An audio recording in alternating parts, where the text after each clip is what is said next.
How you doing?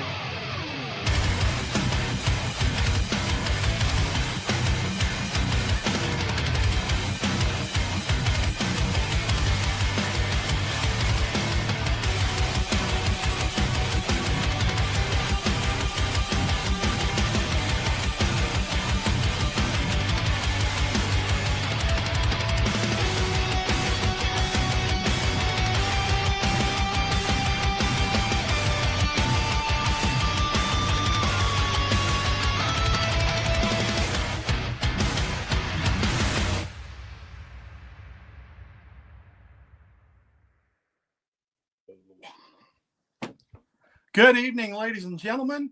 It's Tuesday evening. It must be time for the Idle Zone Syndicate. Matt Ganoth, right off the bat, first on the board. Chalk him up. I will chalk him up. Good job, Matt. Taking down Jack Graves for first comment. So, wow, we have the perfect storm. We had last week. We had things go south on us, and we struggled to talk about anything because everything was up in the air. Everything that was up in the air has landed. We've had the Classic. Clubs got started. Circuits got started. Lots of stuff to talk about. And I don't know how we're going to fit it all in 2 hours. we almost need to come back tomorrow night and have part 2. We might have to. You know, you just got to start somewhere and see where it ends. We'll see. Mm-hmm. Kyle, who we got this week? I'm excited to get to just have a chat with this guy, this gentleman. I've known him personally for a number of years.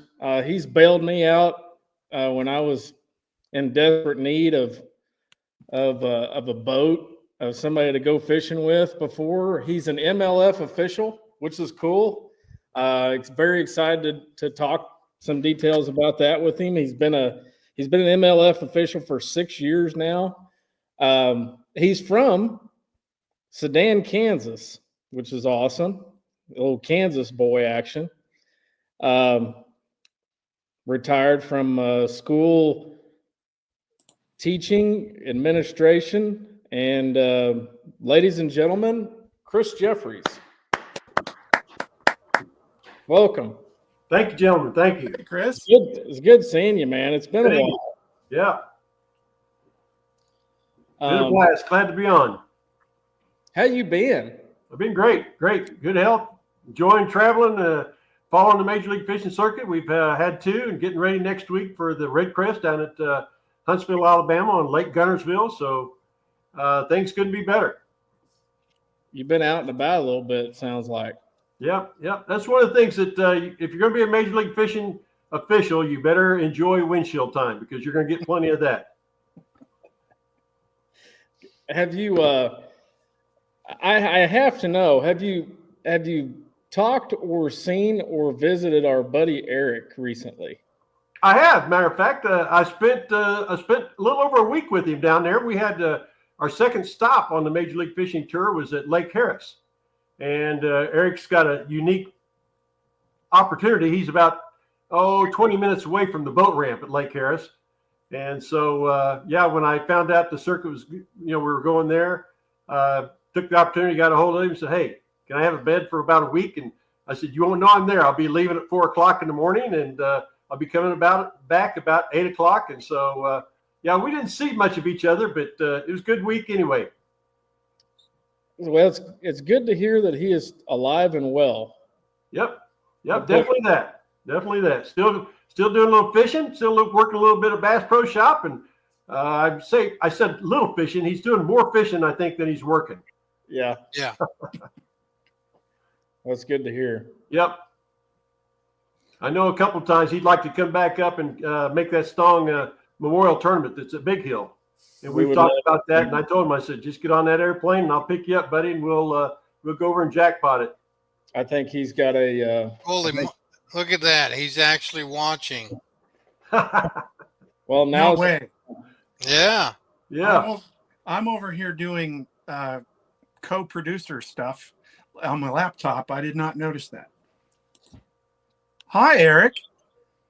He is on. He is on. I miss him bad. Chris, having you on tonight, I got to admit, man, I thought about it since John said, "Hey, we're gonna have Chris on," and I don't know how many. I haven't had any opportunities to really thank you for what you did for me and T that day. I thought I blew my motor up on Grand Lake and ended up being a lower unit, thank goodness. But guys, I will tell you, this guy right here will do anything for you in an instant. He was waiting at the launch within, what was it, 15, 20 minutes? I mean, it was like snap of a finger. Yep, I got a boat. I'll be there. Of course, I was kind of blown up a little bit, obviously, pretty shook up about what happened to my boat. But we went fishing. We had a decent day. We, got to catch up some. I really appreciate it because guys like you are hard to find, hard to come by. Well, I think a lot of bass fishermen, especially, but fishermen in general, it's we'll do whatever it takes to help the next guy, and that's true no matter, I think, at club level all the way to the Bass Pro Tour level. That I see guys out there all the time that they come in, and whether it's baits or whether it's a bed to stay in, sure, come on over, crash at my place. Yeah. And obviously we fished against each other a time or two, so I remember those days. And you haven't let me win one yet, so it's it's coming. Well, we just got to get matched up at some point again, There you go. John, what's up, buddy? Not much. I've been working all day. You know how when you run Danny knows all this, and so do you, Kyle, but when you run a tournament and you kind of do nothing until the tournament is actually in the morning. And then, so now I'm scrambling, trying to get ready. And I think we're actually going to have a good turnout. That's kind of what I figured. We've been getting a lot of calls. You'll have a good time. You'll have a good time. I think we might have 15 boats maybe for this first one. I kind of sounds like it, but I don't know. We'll see. That's APA great. in the middle of the week. Yeah. That's great because Jeff that ran that division years ago, or last couple of years, I guess, or I fished a few of those when he was doing that out of Terra Miranda, and it was I would say 12 to 15 boats was normal for it, but a bunch of good guys, and I hope you get a good bunch, because I think it's a novel idea doing it during Wednesday during the day, and so Well, I really didn't have a choice. Yeah. I can't do it on the weekends, and so it's like either do it during the week or nobody's going to do it. So yeah. And Jeff actually goes to our church. We're in the same men's group and all that, and he's been telling me how much work it is. Like he's been letting me know how much work it is, and well, that's not surprising to you after all the years on with the BASS. So there's a lot of stuff going on behind the scenes with that. Yeah. But we'll see. We'll see how it goes. Yeah, people think, okay, I just show up and roll the stage out there and turn the microphone on and it's good to go. There's a lot more to it than that. Yeah. So let's talk about your BPT. Yeah. How long have you been doing that? Well, I started with the Bass Pro Tour. It's been going on 6 years now. And so I started back in the fall of 2018.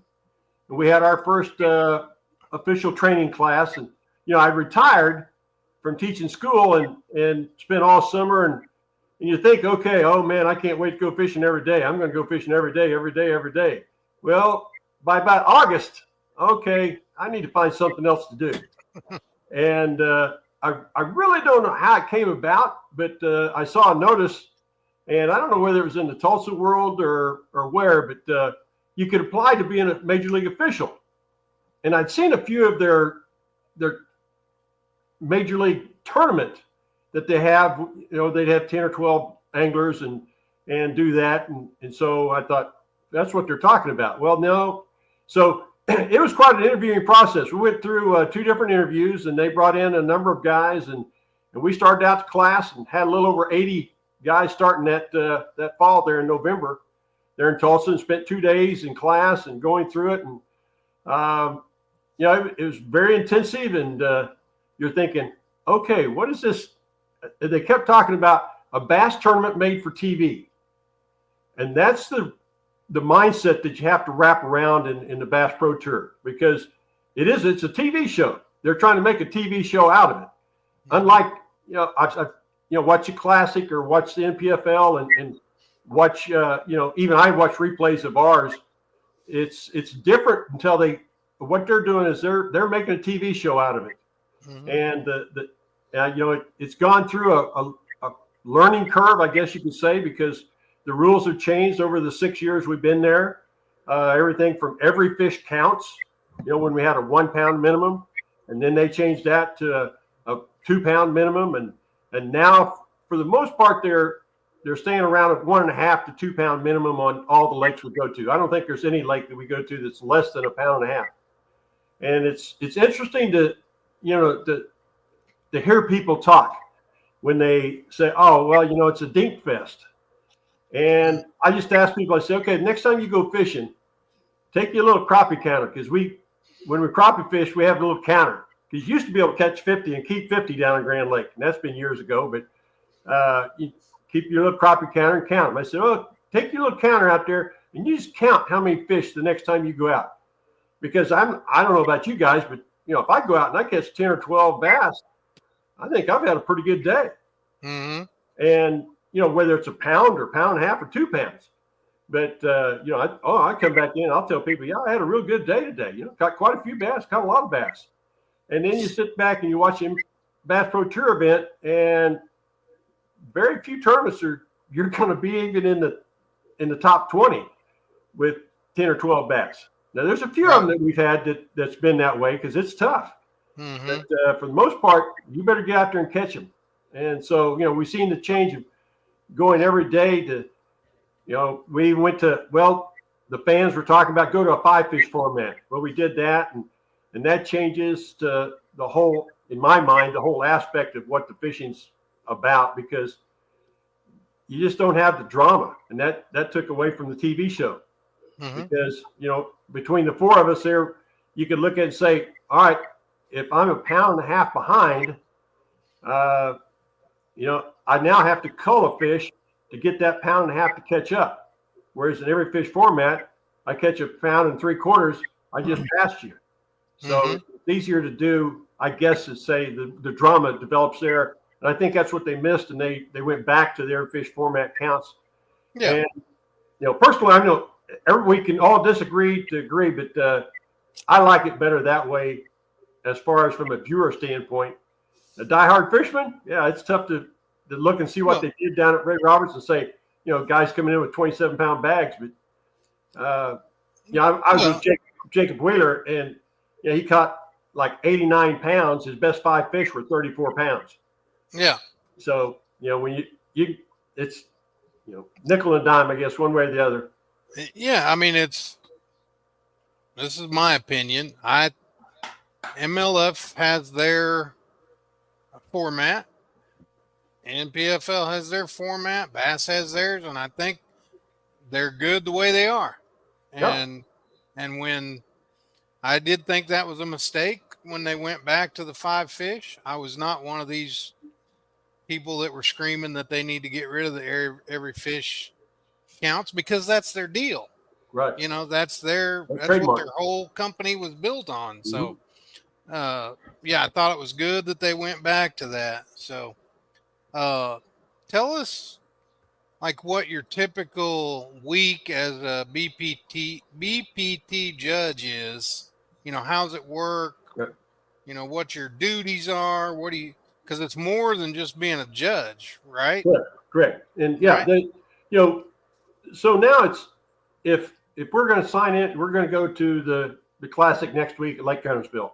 You're going to show up the day before the tournament as a new. If you've never been an official before, you're going to show up the day before, and you're going to take a full day of class. Of, I don't know if everybody has a Bubba skill or not, but get that Bubba skill and have Justin Lucas or Jacob Wheeler or Mark, anybody. And I'm not being degrading of any of those guys because they're great guys. Every one of them, they're all on there are great guys. But they're looking at your shoulder and they want you to weigh that fish and get it weighed so they can go make another cast. And you get that Bubba scale. If you start moving around, you're making a mistake. You just need to settle down with that thing. I don't know if you have one or not, but I do. they're great. And they'll finally lock in and you say, okay, 2 pounds, 2 ounces.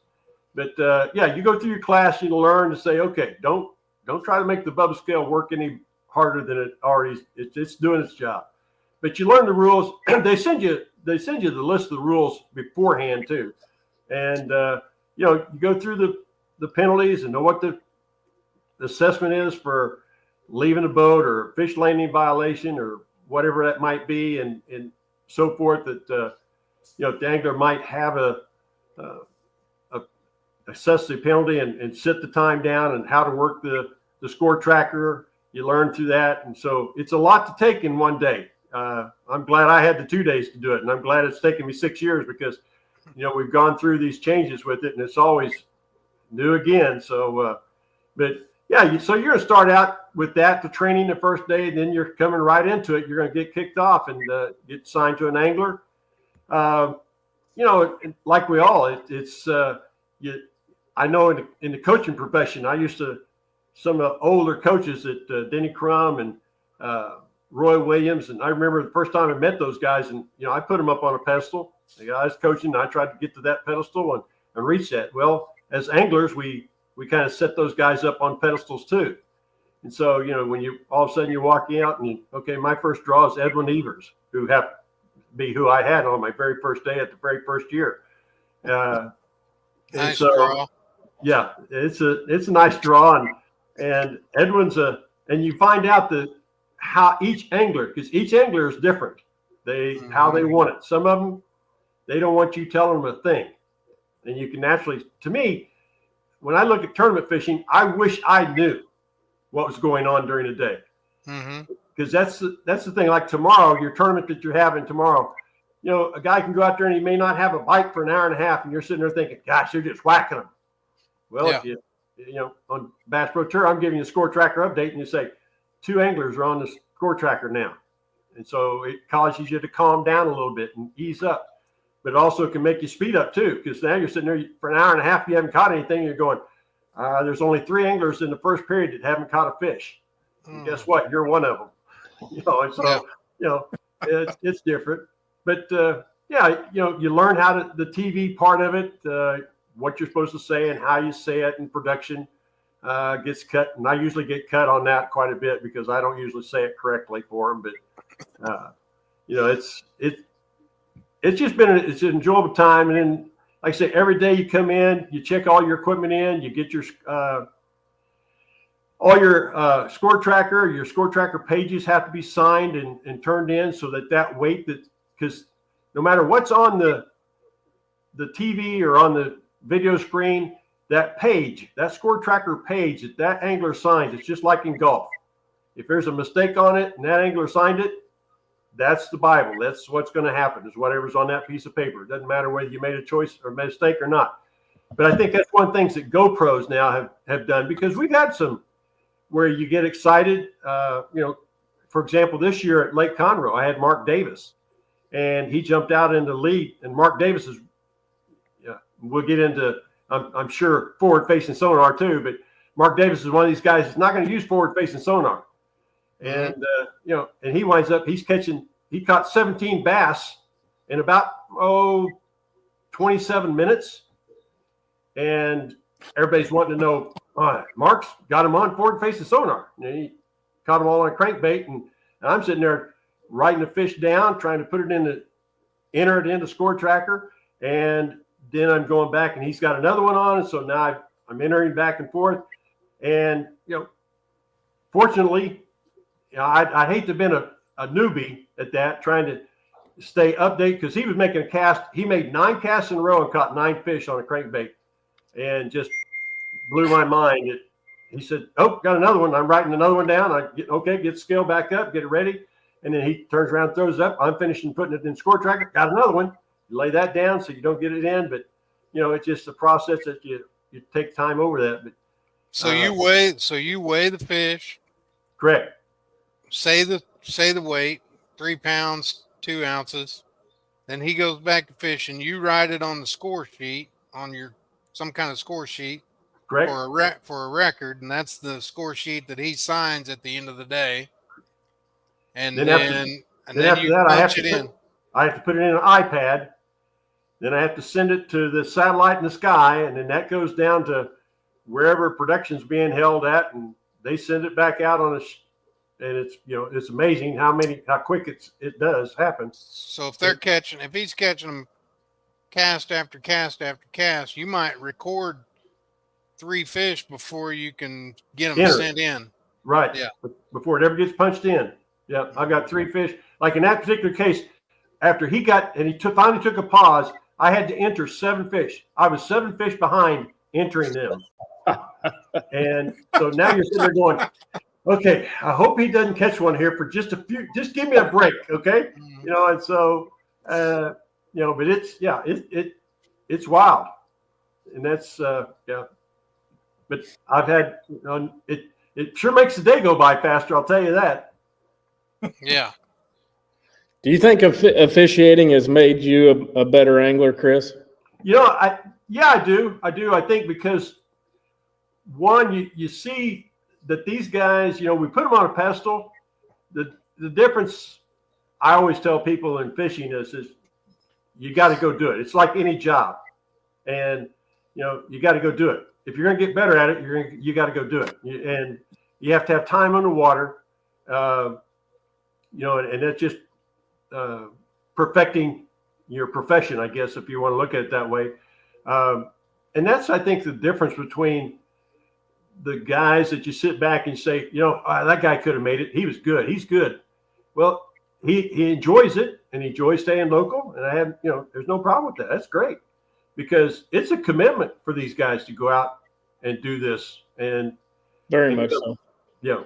I mean, Jordan Lee was one of the best examples I saw that, and especially from the business side. And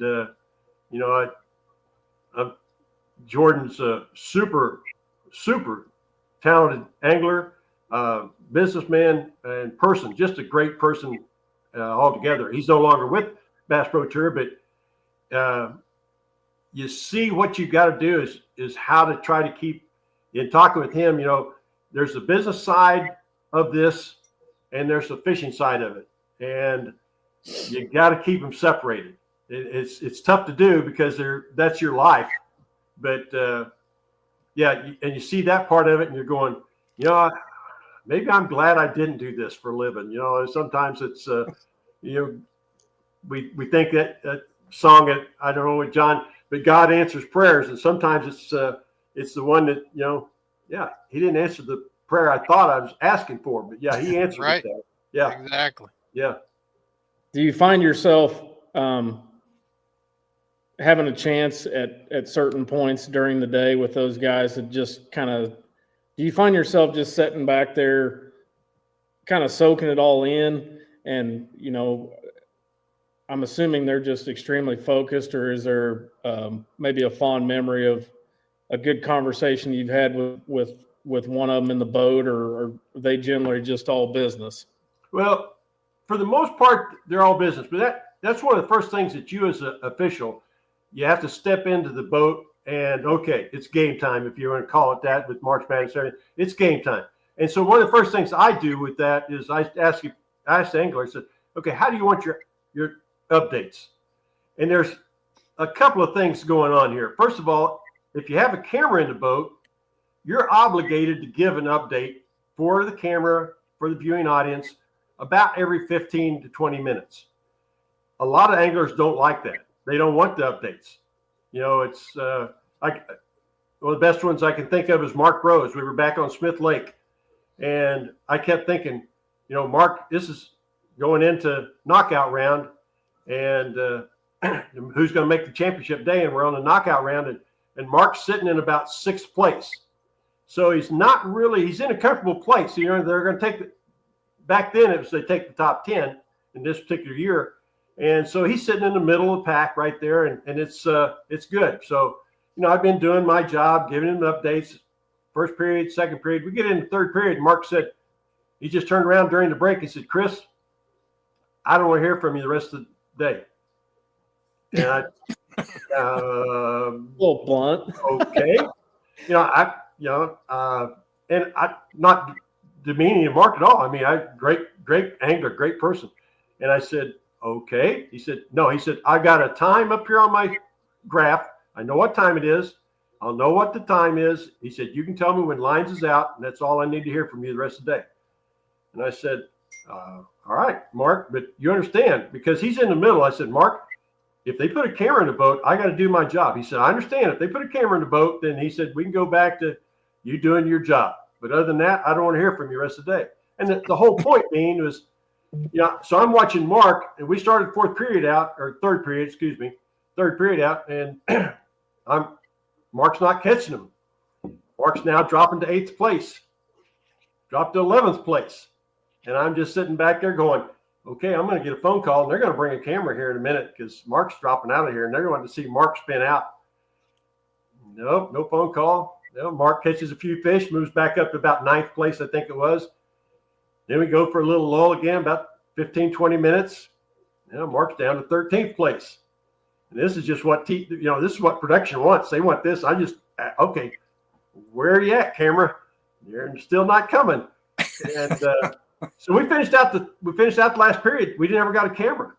And so right at the end of the day, I told Mark, I could count him down, 10, 9, 8, and said, lines out. And he said, okay, where did I finish? I said, well, congratulations, Mark. You made the championship. I said, you finished in 7th place. He said, well, how far did I fall out? And I said, well, you were down as far as 13th place at one time. And his whole point was, he said, if I'd have been giving him updates, he would have sped up. He would have changed locations. He would have, all the things that go through your mind. And so in that point, the Bass Pro Tour could be a hindrance because now they're catching them. I got to move. I got to go somewhere. Whereas if you start out the day and you're not catching them, nobody else is catching them. Okay, I'm doing all right. I'm okay. So it has its benefits and its plus. But yeah, that was a unique situation. It's funny because that was during the COVID year, and so whoever you had to stay with them. So Mark's up there in the championship. So as relaxed as he is, it's championship day, and so he's throwing basically forward-facing sonar during COVID, and he said, "Look at these fish out here on the sonar," and I'm standing on the back deck. I can't see it, Mark. He's, no, come up here. I said, I'm coming up there. No, come up here. He turns around. He's telling me, come up there. He said, let me show you this. He said, you ever seen anything like this? So I'm looking. I said, I don't even understand it, Mark. I said, I don't. He's pointing. He's giving me a sonar class, and I'm going, golly, this is great. I said, yeah. He said, watch this. And he throws a little Strike King grub thing out there, shaking back. Oh, hey, see him hit that? Wasn't that neat? And I'm going, yeah, this is awesome. Okay. Yeah, man, I wonder if I get some more of this. But yeah, so it's he was out of it on the championship day, but he'd already fell down far enough. But he's just relaxed, easygoing person, and saying, okay, we're good, and he's willing to share a little bit of knowledge with me. I appreciated that. I thanked him for it. Cool stuff. Yeah, yeah, it's fun to when you have that, and then it's other times when you call a penalty. And it's like anything else, if it's a coach and you're thinking, how do you call that foul? Because the first couple of years we had fish touches, if the fish touch the carpet. Now they changed that. One of the things being is the fish has to come to rest on the carpet. So now you still have, in my opinion, it's interpretation of what the fish come to rest. Does he have to lie there like he's dead? Okay. I always ask him that, and the head official, Mike Jenkins, who runs it all, he looks at me like, okay, Jeffries, don't say another word. Okay. All right. But, it's just a running joke. I said, okay, is the fish got to be dead for it to call it then? But I mean, so they've changed it because, like the anglers, they just want it to be consistent. how many of you guys are original, Chris? Is there been a list of After guys 6 in and out, years, or- there's not counting the leads. Now the leads, there's 10 leads, and about 8 of the leads, because that's a total different. I mean, they're running each group, but I would say there's probably because they bring in 45 officials at each tournament now because they cut the number back. But out of the 45, there's probably, I would say, 7 or 8 of us from the original group that's still there. Because, that's the thing that when we started out, it was a point of, this can't be done without officials. You can't call a game if you don't have officials. Who's going to call the game? Somebody's got to do this. Mm-hmm. And so the officials and they still are a key part of it. But, some of the benefits and remuneration has been cut back because it's a business and they got to look at their bottom line too. So that's one of the reasons why they tried to go to a more regional group of officials when they can. But any experienced official, if he wants to do it, for example, in my case, I'm doing the tournaments. I'm doing 5 of the tournaments just because, like I tell them, I said, I would never go to some of these lakes that I've had the opportunity to go to without having Bass Pro Tour, that reason to go. I'd never have, this year we're going to go to Potomac. I would never probably go to the Potomac without this opportunity. St. Lawrence, I guarantee you, that's one that you need to put on the bucket list. If you haven't been to St. Lawrence, go to St. Lawrence. Sturgeon Bay, Wisconsin, unbelievable smallmouth fishery. It's something else. Just the lakes across the country that we've had an opportunity. So the new lakes again this year, there was 3 new lakes, and then with the rule change with the forward-facing sonar being used one period, I want to see how the anglers chose to use that too. So that's another reason why I did this altogether 6 new tournaments. So is it a volunteer position? Do they cover anything? Oh, yeah. So what it is now is if you do 2 days, you're on the water for 2 days, you do training, and then 2 days on the water, you get $300. If you do 1 day of training and you're 3 days on the water, you get $400. So it's $300 or $400. That's it. We used to get our motel room paid for, and we got a per diem.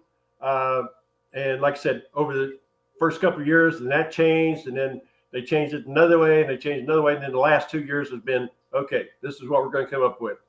And then next year, I think they're going to change it again because they're going to go to 65. The talk is, I guess, 65 anglers next year instead of what they're doing now.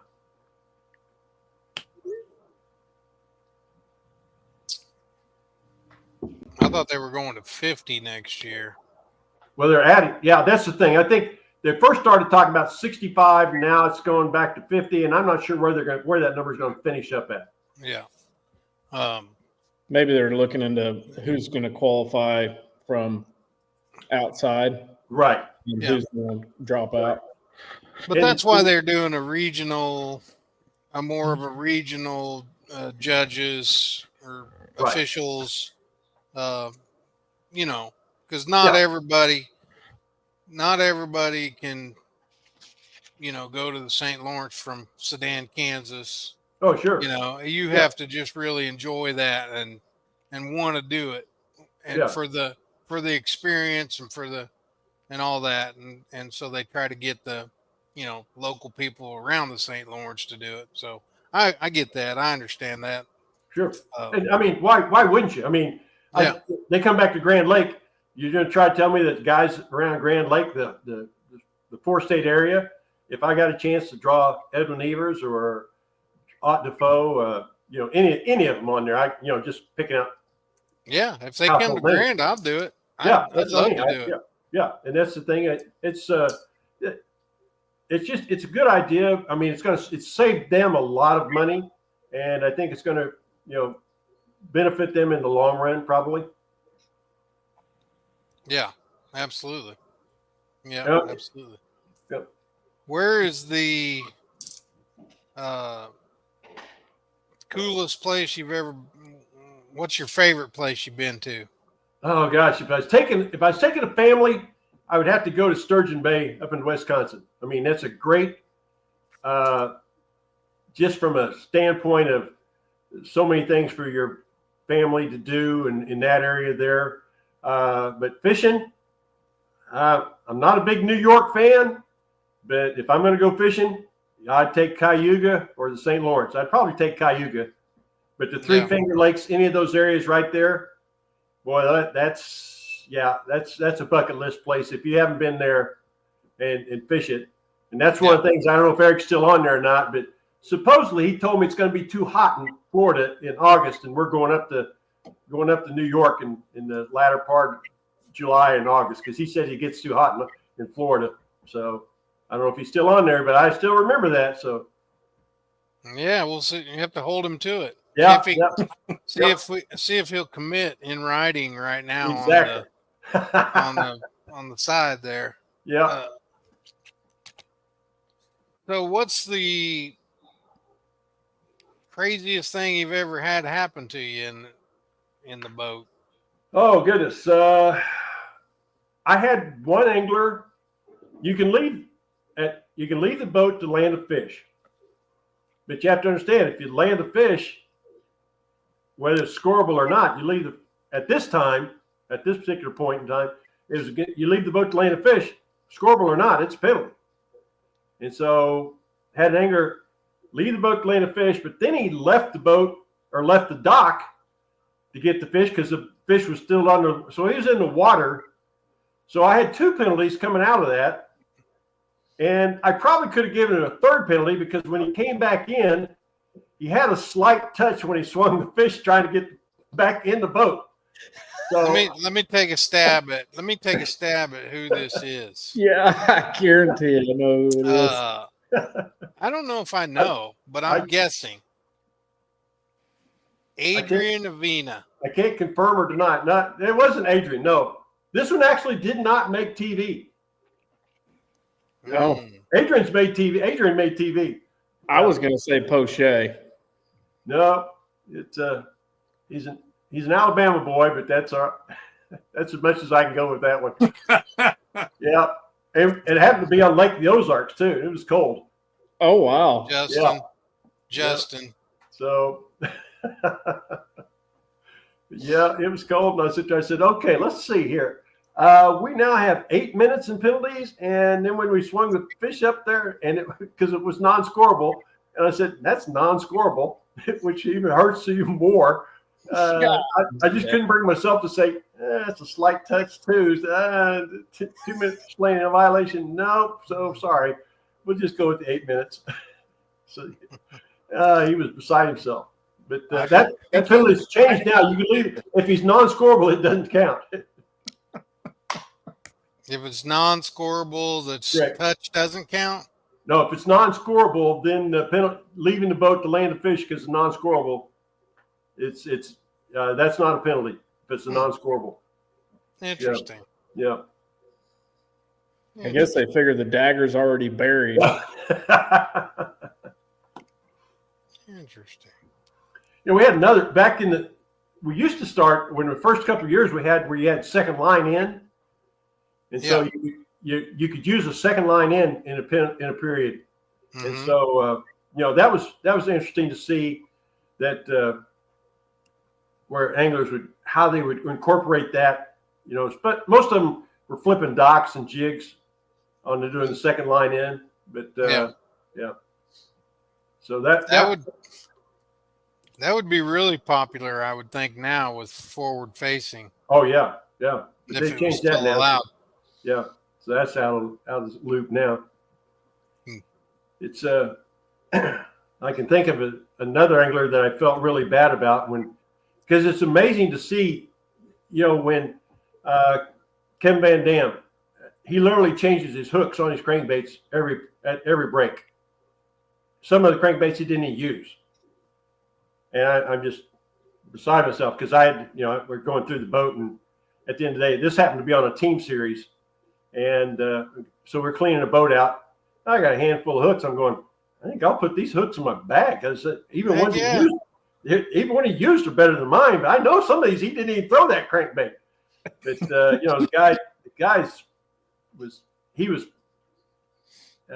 he's everything that they say. I mean, he is meticulous and he breaks it down. He knows exactly what that crankbait's doing, and when it's not doing something right. That happened to be over. That was a fun one to be on too, because that was at Stockton Lake too. Oh, you were in his boat on Stockton, huh? Yeah. Nice. I've watched that rerun like 15 times just because it's like the home pond kind of deal. I love it. Yeah. That the funny thing to say about that one, because Kevin's sitting there going, I can't remember his two teammates now. But he's telling them, saying, I'm on these fish, guys. You need to get back up here. And these David Walker was one of his teammates, and David's way up the sack arm. Yeah. He's way up there. And Dave said, he said, no, Dave, where are you at? He said, I'm headed your way. And I could see at that point in time, because we could see it on Score Tracker, where the anglers are at. And Kevin's saying, he says, oh, you need to get up here. They're really hitting. Yep, he's fishing that whole bank. I'm going, I like that bank too, David. I'd stay down there and fish that bank too. But, finally, because you go through there, he said, where are you at? Because they're talking to each other. But, yeah, that was an interesting tournament there too, because I was with Jeremy Lawyer also on that tournament. And talk about a home pond jinx. Oh, yeah. I know. Because Jeremy couldn't buy it. And if it wouldn't have been for Skeet Reese in that tournament on Jeremy's team, because Skeet just hammered him. And Skeet was about 50. Yeah. Bailout. Yep. On a lipless. On a lipless crankbait. Yeah. Yeah. Lipless crankbait that you can't get. Because I've tried. Japanese one. So, yep. So talk about the difference have you worked any of the new team where there's two guys in a boat? Yes. Did that one time. Talk about the differences in, the BPT versus the team, what the differences are, like the no info and right. What do you have to do? And, they don't know where they're going or whatever. Correct. They don't find out until, it's they have a pretty good area. For example, when they went down to Stick Marsh and did that one in Florida, you start turning down that road. Okay, well, okay, we're going to go to, it's one or two places now. So then it starts clicking and how they react and respond. But then again, that morning they get handed a map. So just like on Stockton or any of those places, parts of the lakes are off limits to them.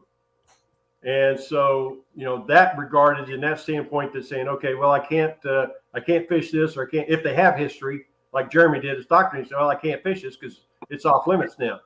But then it's interesting to see that styles, the ones who do well are the ones who style of fishing. Because you think, oh, well, I'm a good at a flipper and I'm a better spinnerbait fisherman. You have to figure out what you both can do well together. And it's not, okay, I'm gonna flip and you're gonna throw a spinnerbait. It doesn't work that way. Or at least that I have seen with the ones I've been in. They get on something and then they run that pattern until they don't catch a fish again. I mean, that's what everybody that fishes with Moody does. Yeah. tries to throw a jig behind him going down the bank 100 miles an hour. It's a little hard to do. Yeah. Yep. And it's amazing. I mean, because you're individual personality, you're being used to controlling the boat, and that's where you see some of it a little bit. Is they'll catch a fish, well, the other one slides into the trolling motor, and wait a second, I was comfortable up here catching. And you see that kind of a little bit of say animosity or whatever, that I'm more comfortable doing it this way, and so somebody's got to back off and say, okay, you be the captain and I'll be the steer back here. Have you been with any teams that just really didn't get along in their fishing styles? No, not really. I mean, they they're watching Score Tracker so much that they try to figure out, okay, what is it we've got to do? Because there's the pride factor in it too. You know, I mean, they want to be up there, and they're in the competition. So I'll do what I got to do to compete. And so if I've got to lay, spinnerbait down and I'll pick up the jig, okay, that's what I'll do. But yeah, they adjust, and they're all adequate. I'll say in that regard. But they all have their, just like Jason Christie when he was with the BPT. I guarantee you, he's going to throw a spinnerbait. Whether he's catching him or not, he's going to throw a spinnerbait. And it's just, he's going to wear it out. But he will have us usually 2, if not 3, tied on. And it's something to watch him just, again, the casting angles and how they approach it. But yeah. Yeah, I'd like to go with Jason Christie. Yep. Learn a little spinnerbait action. Yeah. He's one that doesn't, and they each have their own individual personality. Like I say, get in the boat, because some of them, they don't want to say 2 words, and they don't want you saying 2 words other than, if you have to give them a Score Tracker update. That's how they are for the whole day. Okay, I respect that. That's how you fish. That's how you want. It's your job. This is your job, and so I'm going to respect how you do your job. But others, they're, odd Defoe after he gets first period or second period, odd Defoe, okay, you start learning about his family. He wants to know about your family and what are you doing and everything else. It's just an enjoyable day on the water, and you couldn't have a better person to spend a day with. So, there's probably 2 of the extremes there, but, Jacob Wheeler during the first year, one of the best ones I could think of, Jacob Wheeler, we're up in Lake Wabigoon, and I had him the second day. And so back then, he had about 100 and some pounds that he caught the first day. And so he's not going to go out. He's already knows he's going to make the cut.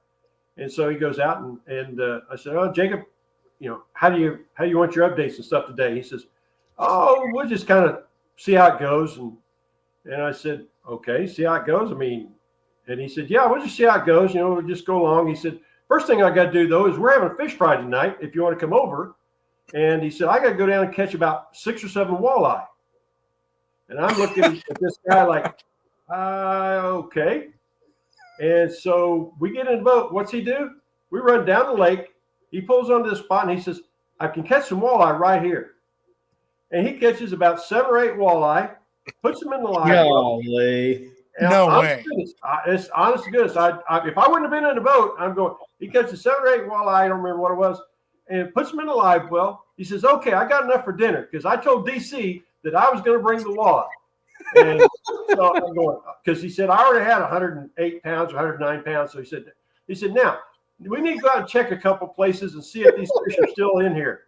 And so he goes and catches 4 or 5 bass. And we spent the rest of the day looking at, I've been with Jacob probably 7 or 8 times now over the 6 years. And he's the same person he was the first year that he is now. It's amazing to me. He is. That's maybe why he's been so successful. Yeah. What I mean? Just not a care. I mean, I'm sure I know he does have a care in the world, but just his demeanor and his, Yeah, he is. What amazes me is I watch on his videos that he makes. He is the exact same person in the boat.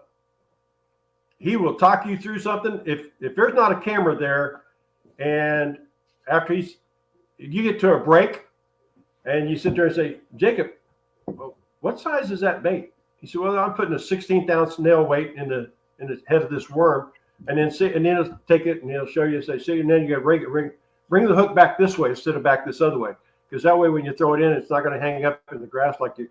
Okay. Can I get my notebook out and start writing this stuff down here? Because it's too much knowledge to me. But the guy's been phenomenal. He's one of the best, if not the best, in my opinion. Well, I got to ask. So, Terry Rittenhouse, we both mutually know him real well. He used to drag me around when I was a little bit younger. We'd follow a lot of pros around. We went to Table Rock, Grand, Elite Series was close by. We'd go watch them on the water. I was always, and I to be honest with you, I think I still am a little bit shocked at the skill level of the pros. And Terry's favorite saying is this: the only thing that separates us from them is time on water, right? Yeah. So I guess I got two questions. What's your opinion on that? And is there any time where an angler has, brought out maybe a little nugget and tried to keep it under wraps and said, "Hey, Chris, we're going to just try and keep this a little quiet here." So what's your thoughts on that? First one, time on the water, I definitely agree with. I mean, it's going to make you a better fisherman because you're spending time on the water. You're going to understand what the fish are doing by spending time on the water. You can read all the books. I remember talking to Guido Hibden, Lake Guido Hibden, and he told me, because we were at Bull Shoals and I fished with Dion, and he came up to me and he says, "Son," I said, "Dion or Guido," I said, I don't know. And Dion was talking about it. He says, "How many fish we caught on it, gets it, and everything else." And then Guido comes to me and he says, "Son, you just need to spend more time on the water." He said, "You need to quit listening to all the books and reading all the tapes, or reading the books and listening to tapes. Just time on the water." And so I agree with some of that. I think it's the aspect, though, it's changed with forward facing sonar. I don't. To me, it's definitely changed. But yeah, I would say I've been in a boat with a lot of guys that they have worms in sponsor worm bags. I've seen that. I've seen guys take worms out of another bag and put them in a sponsor worm bag and then have that bag in their pocket. And then when they go to get that worm out, I'm going, and we're on camera, and I'm thinking, anybody in right mind knows that's not a Zoom worm. It's or accent. Yeah, it's not that. But maybe somebody going, "Oh yeah, he's using whatever." And Zoom makes great product. I'm not saying, because I've seen them do it the other way with Zoom. I've seen them put Zoom worms in other, from that standpoint. That's an interesting thing. And I remember when, and this is a little bit before your time, Kyle, but when Bassmaster came out with camera, a lot of guys started talking about, "Oh man, there's nothing going to be a secret now." The red blade on the spinnerbait. Well, that was you just didn't see anybody. Yeah, I caught him on a spinnerbait, but you didn't see that spinnerbait. Yeah. And Wesley Strader, I remember Wesley Strader winning the Bassmaster, and you didn't see. Well, Wesley Strader finally on TV showed, "Yeah, I'm making this spinnerbait up," and but that TV, it's brought it to where you see less of that. But yeah, I will guarantee you that if you look in a Bass Pro Tour boat, here's the best one I can give you, is you see a bunch of jig heads with some grubs on them or something like that, or a swim bait on there, that's probably not the one he's throwing, because it might be a Kitech or it might be a Strike King or whatever. That's happened a number of times where they're throwing that, the freeloader. I can guarantee that. I saw that worked out at Toledo Bend one day in Jacob's boat, but yeah, they work. But yeah, it's fun to see that kind of stuff, see the gamesmanship that they have. But there's no more. I guess the bad thing about the 5-fish format that I miss is when you go to the scales and somebody walks up to you and says, "Oh, did you get them?" "I got a little over limit." I remember guys used to do that to me. "I got a little over limit." And then they bust a 22-pound sack out there on you, and you're going, "Really? Okay. No more of that." Kyle does that. Yeah, Kiki. I know. Kiki Oh, does. yeah. I got a little over limit. Yeah. Kyle and Mac. Mac does that too. I'm terrible with math. Yeah. Like my little old limit's like maybe 12 or 13. If I caught them, I got like 19. I haven't busted a 20-pound bag in a number of years. So What's your by the way, Eric put it in writing. Hey. He's taking Chris to Chris a new, I don't know what this means. Taking Chris a new Nitro Z21 to New York. You have a Nitro, a new one? I do have a new one. I Okay, blew up. so I finally lost my Evinrude motor after 11 years. you and Eric are going in your boat to New York. He I just figured said it'd have to be my boat, my truck, my camper. Yeah. Yep. Yep. I'll pick him up in Buffalo at the airport. Yeah. You talk about a daggum queen. Gee, many Christmas. He's a diva if you got to do all that. Mhm. Yeah, you know him. So what? I want to go back to the first question, Kyle. What's your opinion on that? Time on water. Yeah, Well, I got my opinion. And a matter of fact, I was just thinking about it today a lot. well, that one of the reasons why I asked that is because, I'll be the first to admit this year, I've really been struggling myself, just having confidence and making decisions, and I'm talking about while I'm at the lake, focusing on what I need to do.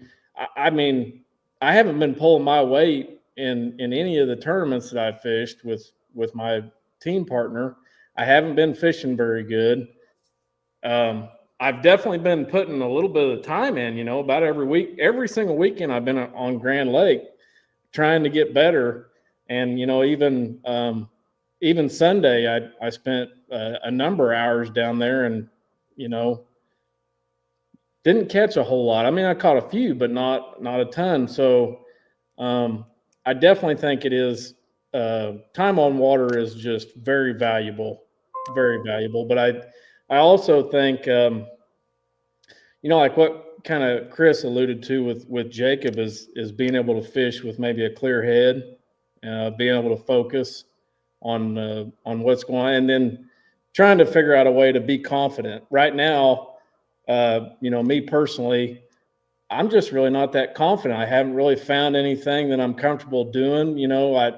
I like to throw a jerk bait a little bit, but I want to throw a spinner bait and I want to be able to catch them on a jig, and I haven't been able to do that. And, I've been frustrated with some techniques that just aren't quite working for me. And in the back of my head, I'm always thinking, I'm getting my butt kicked on an Alabama rig, so I need to be doing that. So, it's just a lot of those things. I've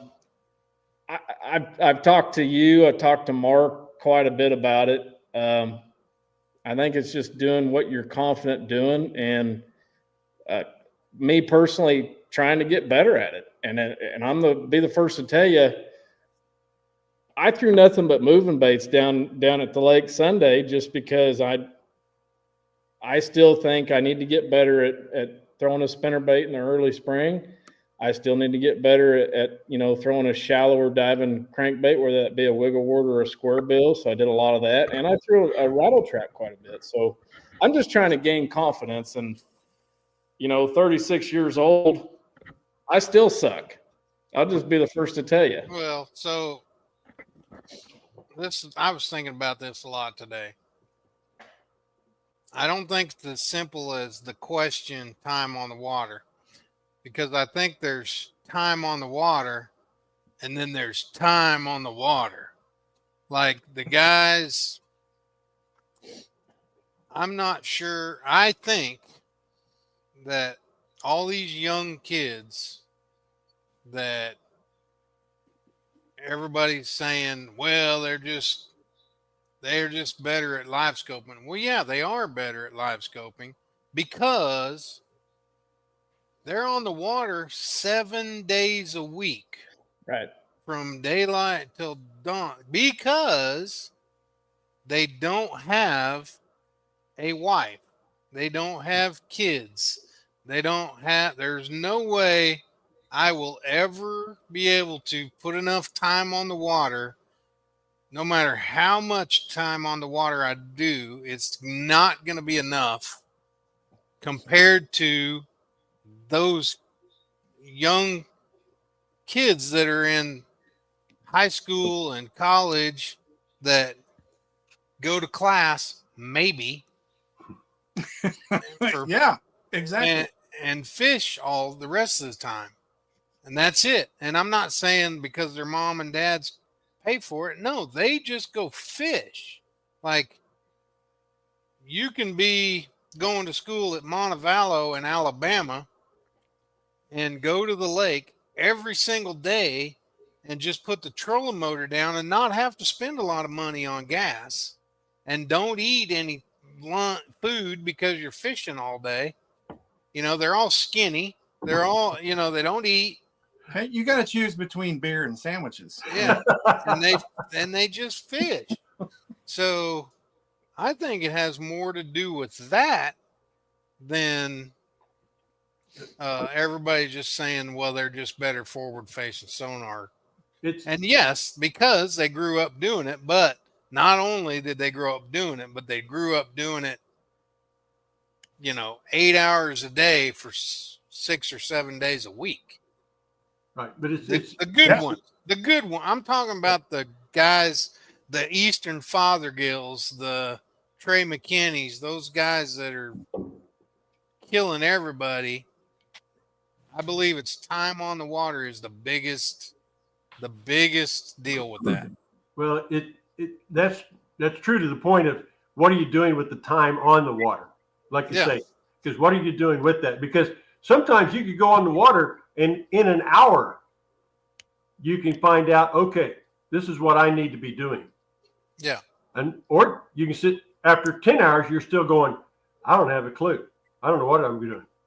And that's the point, I think, is what you do with the time on the water. Because, you know, as we were saying earlier, I can remember one of the best things that you talk about. What is that lure when you say you want to know what you have to make yourself, and this goes back to the Rick Clunn thing, but become one with the lure. Are you one with that lure? And if you're not, then you're wasting your time on the water. And so when you get to that focus and that concentration, and that's what I'm curious to see, because what I've seen in the Bass Pro Tour with the 1 hour or one period of forward facing sonar, the weights go down drastically. So do you make up enough in that 1 hour forward facing sonar? But you saw does. Yeah. Well, on the Harris chain, you saw that the forward facing sonar, even though a person from down there said, oh yeah, they'll use it. Well, they found it, but they didn't use it like you saw Fothergill did down there at Ray Roberts. It's different than eyeballing those fish. You're looking for hard spots and open areas. Eric knows that too. But I'm just saying, when you're looking at saying, okay, yeah, I'm spending time at Grand Lake, sometimes you need to go spend time. A person told me, says, what place do you have where you just go catch fish? I was just going to get ready to say that, Chris, to Kyle. Yeah. I'm like, Kyle, if you're, and this is the old guy, and I guess me and Chris are the old guys, but if you're going to Grand Lake to learn how to be a better spinnerbait fisherman or whatever you're trying to be, and the fish aren't eating, I don't believe that's the place you need to be. Right. You should go to Bone Creek, which is right near you, and where the fish are eating, and get better at throwing that spinnerbait or whatever, and get confident in it. Right. Like this weekend at Bone Creek, I caught more fish on a jerkbait than I ever have in my entire life, which is not saying much because I haven't thrown it much in my entire life. But man, did I build up some confidence in that bait at Bone Creek this weekend. You know? I don't know if you guys can relate to this or not, but Eric told me that. Eric Stong told me that one time back years ago. You know, if you want to get good at something, a technique, lure, whatever it is, go to the KG&E lake over by Parsons. Yeah. Obviously I had permission to fish it. My grandpa retired from there, and shoot, at that point in time, he'd been passed away for a year or so. And I used to go over there all the time and try to get better at it, just because it was a small pond, really. I mean, it was a little lake, but I would do that. I listened to that advice, and it definitely helped me out. I mean, I know you're trying to learn what the fish are doing at Grand because you got events coming up. That's why you're going to Grand. But yeah, and down there, if you're looking for confidence, You know. I definitely have. It's just lose focus a little bit, and it is what it is. There's a lot of stuff going on, and I'm glad I got a good team partner. Exactly. I say it all the time. Thank God for Mark Moody. That's all I can tell you. Yeah. Yeah. All right. So I had another question, If you can remember it. if I can remember it. You probably can't say, Oh God. but who's somebody you dread when you get the draw? I'm I just can gonna say, ask. I'll put it this way: they're not on the Bass Pro Tour this year. There's a number of them that didn't make it back. Well, if he's not on it, you can say it. No, I don't want to hurt. Yeah, but They're not listening. Believe me, they're not listening to this show.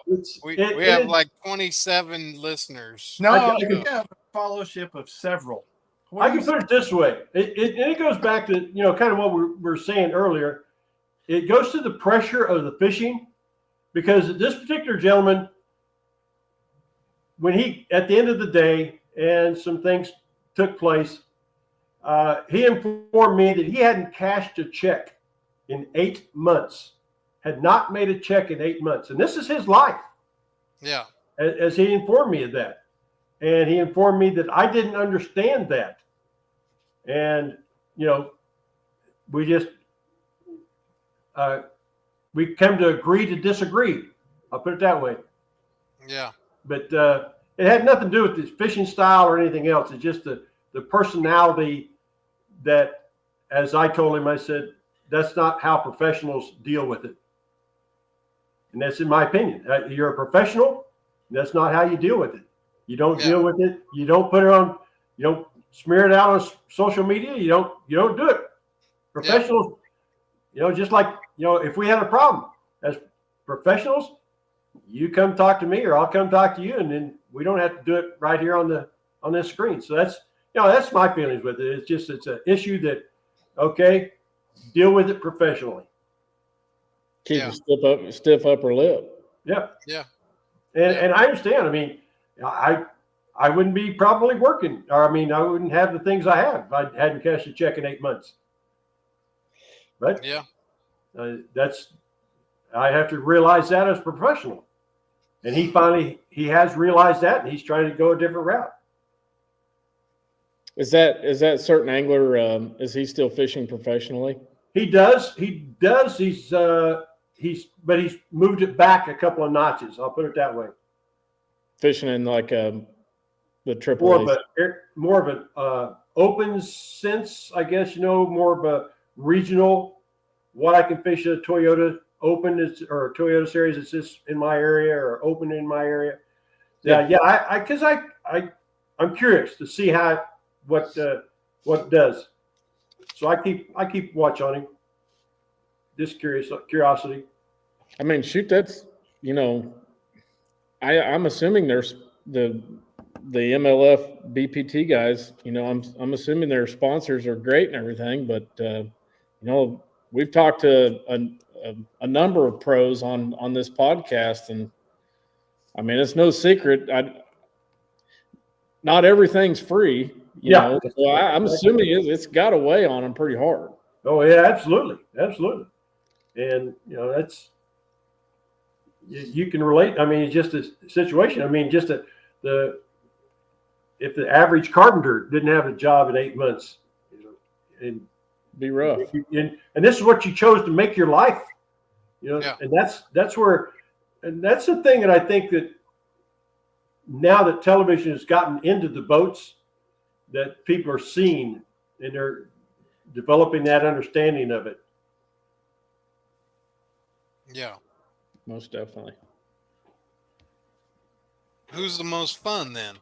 You can say that. Oh gosh, I mean, there's a ton. I mean, James Watson. James Watson. Yeah, I've had James. As a matter of fact, I've drawn James as a co-angler, and my first time because I'd already fished with James as a co-angler a couple times in our first year.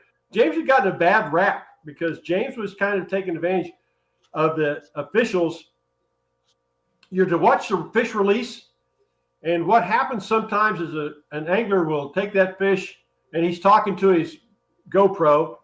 And so while you're thinking he's talking to his GoPro and he's going to release the fish, you might turn around, turn your back to him. Well, James happened to, and he put some of those on video, and he's tossing the fish over his shoulder or something like that and grinning about it and then act like he didn't do anything. Well, when I got in the boat with him, I said, James, I said, listen, buddy, you know I've already got history, and I don't want to be on those YouTube video of you throwing one over your shoulder. So I said, we're not having that crap today. And he said, oh, what are you talking about? I said, you know what I'm talking about. But James, another good one that, well, he caught a fish on a jig and happened to put a buzzbait in its mouth and said, take a picture of this and send it into Major League Fishing Fish Picks. So I'm not doing that, James. He says, I got to sell these buzzbaits. Okay. Right, James. All right. Yeah. People are going to believe this. It was 48-degree water and that fish hit a buzzbait. Yeah. Okay. Yeah. Not with me, James. So, yeah. But yeah, I mean, Odd Defoe, Stephen Browning, he's a guy that I could spend the day with. I mean, Yeah. I would love him as a partner in team fishing. I mean, yeah, we went on and on and on. And that was between him and Ott, they're both the other, hey, coach, got you today. Good. We had a good day last time, you know. Then the other ones, oh, no, I got you again, coach. I said, that's right. We're sticking to it. So, yeah. But, yeah, it's nice about being there for 6 years. I haven't had all the anglers. I'm surprised at that. You know, one of the things with Brent Chapman, I've had Brent one time. And we talked at Harris Chain. I told him, I said, Brent, do well because I'm going to go in and tell him I want you during the knockout. And he said, that's what it's going to take. That's what I'll do. Okay. But, yeah, I mean, of all the things, you know, Brent Chapman, Mike McClellan, I got a chance back in 2012. I drove all over the country with Mike McClellan as his co-angler because on bass used to have to get into an open, you had to have a co-angler, guaranteed co-angler. So I was Mike McClellan's co-angler that year, and we went all over East Coast and Centrals and did those. But yeah, I had Mike one time. So yeah, it's funny how you get some people like I said, Jacob I've had 7 or 8 times, and Odd Defoe, I don't know, 4 or 5 times, and some guys, you know, just a number of times. And other guys, one of the persons I'd love to have is Andy Morgan. I haven't had Andy Morgan yet, but he's one that I would think. I just, from what I see of him and things like that, we fish a lot to get a lot alike, I think. How about Andy Montgomery? Andy Montgomery's super. Yeah, Andy Montgomery, Greg Vinson. You talk about 2 guys. You weren't in the boat when Andy Montgomery pulled that 6 or 7 pounder over the rail after the buzzer went off and they counted it, right? No, nope, that wasn't me. That wasn't me. That yeah, that made highlights. The hard questions. Yeah, that was.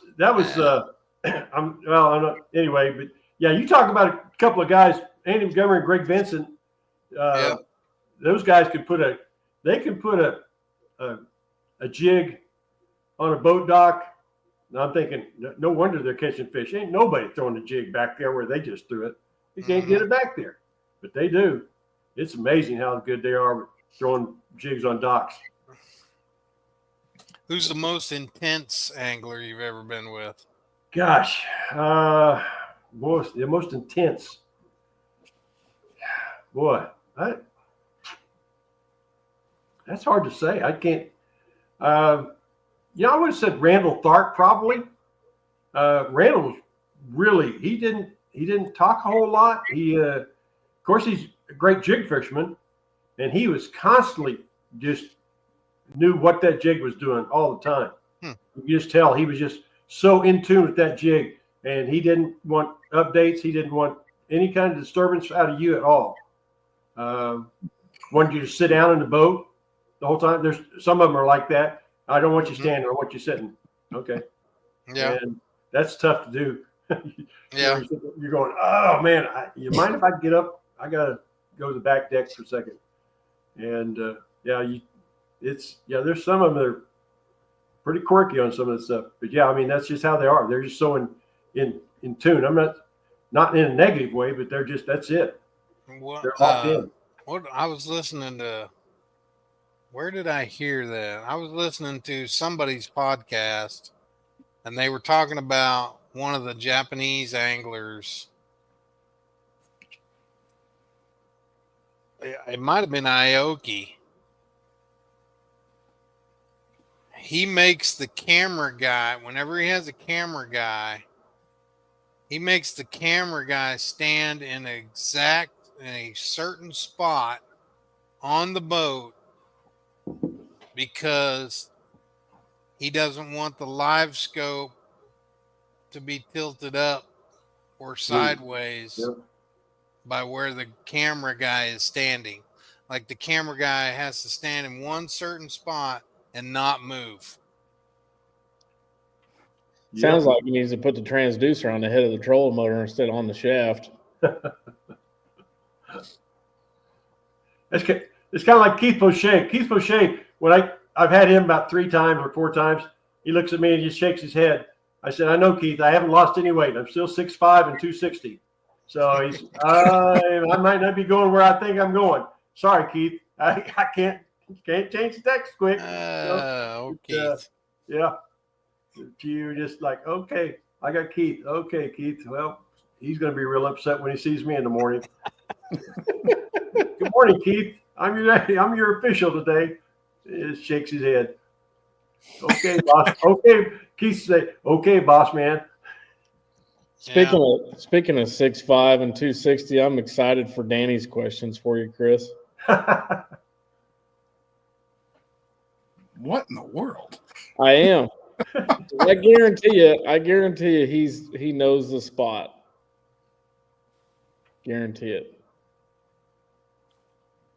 Let's do it. So as you have traveled all across this great nation, Chris, what is one place that if you're near it, you have to stop? I'm talking about a snack place, a restaurant, gas station. Say a bathroom. A bathroom. What's the one place I got to stop? Maybe a favorite restaurant somewhere. I'm not really a big Buc-ee's fan, but I got to stop and get me a big drink. I know that. Told you. Oh, Buc-ee's.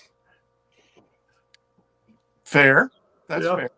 Okay, so I have these standard 2 questions. That's the only thing they let me ask. Come on, Dan. And I'm going to we can tailor the second one to the coach here and in his official capacity. And we're kind of going on, what is Kister doing? Buc-ee's and his kids. Last week, spring break, he takes the kids to Buc-ee's. He's a good dad. So they all look thrilled. Yeah. Sorry, Danny. Go ahead. That's all right. That's funny. And this is a little bit on what John was asking earlier. Experiences in the boat as the official. While you've been in the boat, I'm sure that your guys have seen or had some weird things happen, seen some crazy stuff on the screen, something unexplainable. Anything crazy like that? The one thing that caught me off guard was we went and did a tackle warehouse championship, and we were up on Sturgeon Bay, as a matter of fact. This is the 3rd time I've been there, and I drew Matt Becker. First time I'd ever got a chance to meet Matt Becker, and he was in the tackle warehouse. And matter of fact, after that, I mean, prophetic, but I said, this kid's he's gonna go big time. He's gonna make it. When I came back in after having him with Dave, but he brought out a underwater camera, and the Aqua View drops it down, gave me a small amount, and I'm sitting there, and he says, "It's okay if I use this, isn't it?" And I said, I don't think so, man. I've never had anybody do that in a Bass Pro Tour tournament. And I know this is not BPT, but it's Tackle Warehouse Championship, and we're supposed to be doing it the same as BPT. And so we called back, and they said the powers to be, they took a little bit, and they called me back and said, yeah, they're going to go ahead and allow it. They can use it. And I said, okay. So I said, yeah, Matt, you can use it. So he has the regular TV camera. Like I said, I've never seen one happen. But he took it down there and he showed me how he could find out whether they were smallmouth or whether they were walleye or carp trash fish. He would bounce that camera on the bottom, and the smallmouth would come check it out. Walleye would escape from it. And I watched it literally on TV. And he went around and found 5 different places like that. And if the wind wouldn't have blown on that next day, the way it blew, and because he was out in open water, and he couldn't get out on those humps and fish that, but he had blown that tournament away. He was just unbelievable on the amount of fish that he caught on the second day. Of course, weight's 0 on championship day, and so he made it. And it was just he couldn't get out there and get on it. But I thought, man, to me, that's if you have the time to go around and find spots like that, which a lot of these guys, I think, do that because they never pick up a rod up in practice. A lot of them don't.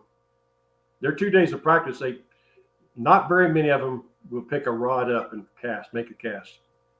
When even, a couple of them I had down at Harris, they never picked up a rod up in practice. They just told me, they said, Justin Lucas was one of them. He said, I went looking for fish, and he said, I spent my whole first day and never picked a rod up. And I just, okay. There's no reason why. I mean, Can't do it. Yeah. I can't do it. That's crazy. That is a really cool story, though. I mean, think about that. They're using a camera underwater. Like, how deep was it? When was that? Yeah, it was. I'm going to say 30 to 35 foot deep. What year was that? That would have been, let's see, Tackle Warehouse Tournament Circuit. I'd go back and look, but I would say probably maybe 99. Not 99. I'm sorry. That's too far back. Yeah. Probably 2019. Probably 2019 or 2020. I would venture to guess that it's not allowed anymore. Yeah, I don't know. I really don't know. I would guess if they called and asked the same question that the answer would be no. Yeah. There is some pros sponsored by that AquaView. Yeah, a lot of Canadians. I was sitting here trying to think of who actually was and who wasn't. Yeah, but I don't think they can use it during competition. Yeah. Well, they can probably use it during practice. Yeah. I hate to rerun stuff, but didn't Brandon tell us that he dropped AquaView into that thing? Yeah. Yeah, I don't know. I don't remember practice, that story. If it was it's practice. Okay. Yeah. Yeah. I just say I think Brandon Polnick and Jordan Lee have both used it up on what's the lake at Detroit? Can't think of the name of the lake now. It's off the Great Lakes there. It's big St. Clair at Detroit. I think Jordan is the one that told me that he went out and found fish because first of all, it was the fishing season hadn't started in Canada, and he made the crossover because during the tournament the season was going to begin in Canada, and so he used it over there looking for fish because he couldn't fish. I believe. So to be clear, you can boat over there. Mm-hmm. You just can't cast a line out. Correct. Wow. And I believe it's Jordan. It's either Jordan or Brandon. Can't fish for smallmouth. Can't fish for smallmouth. Yeah. Oh, okay. But you can still throw a green pumpkin Ned rig and catch smallmouth. Walleye fishing. And it's the same way at St. Lawrence too. The St. Lawrence on the Canadian side and the U.S. side. Yeah. So you make sure you have to be the fishing season in Canada starts later than the U.S. side. That's almost like going to prom without a date. It's the same thing with the seasons and before the season opens up there, like June. Yeah. First part of June, You can't even fish for smallmouth now. Right. I assure you that the clubs do that, but they can get in trouble if the game wardens want to watch them and they can tell they're fishing for smallmouth. They can get in trouble. And I'm not sure, but I think the first year at Cayuga, that was the case. But because Bass Pro Tour is catch, weigh, and release, and you're not Maybe. keeping anything, and so I believe that's how it was held for one of the days or 2 days, something before the season actually quote opened up. Yeah. Because since it's, And I think they're a little more sticklers on that on the St. Lawrence than they are like on Oneida or Cayuga or somewhere like that. Yeah. I think they allow that catch and release, paper tournaments, Right. stuff like that. But Wow. it's pretty crazy. That's Why you want to go, like, I think it's like June 15th is the date. Yep. So you want to go up there if you're going to go like June 16th on, Yep. and they haven't been messed with. Yep. You go. Chris, you got time for a few more questions, or Sure. If you need, yeah, I can. Yep. I know you talked about having a little bit of issues there at the Casa de Jeffries before we got on here. So My help showed up. They're just over there waiting, so we're good. okay, well, obviously we got all kinds. I mean, I could talk all evening. Oh yeah, we're talking my favorite thing. This and football and basketball. We're good to go. We're gold. We just we don't want to keep you all night. I know you got some stuff pressing to take care of, and we really appreciate you coming on. It's been awesome. Enjoy it.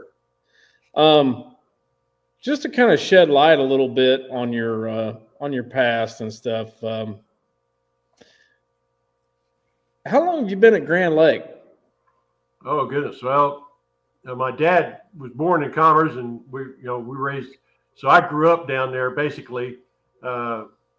Every summer, go down to my grandparents and they're at Miami, and so my uncles had places there on the north end of the lake, and so yeah, we were going down there quite a bit every summer for a long time, and yeah, I can't put it into 72 years. I can't put it into how many years that'd be, but definitely been around it for quite a while. Yeah.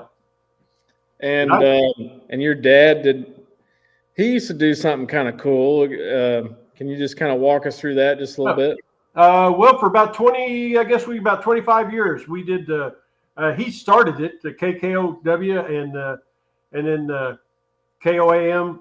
We had a radio show on both Grove Station and the Pittsburgh Station, and we'd get up, and it was one of the things that they wanted us to do it kind of like this right here. They wanted us to do it on a computer, but Dad would. After a few years, because we'll get a tape recorder and we'll record it. And if we have to drive it up to Pittsburgh, we'll take it to the radio station. We'll take it in the radio station at Grove. We'll do it that way, or we'll just do it live and we'll pass the phone back and forth. And so we did that for a long time, pass the phone back and forth.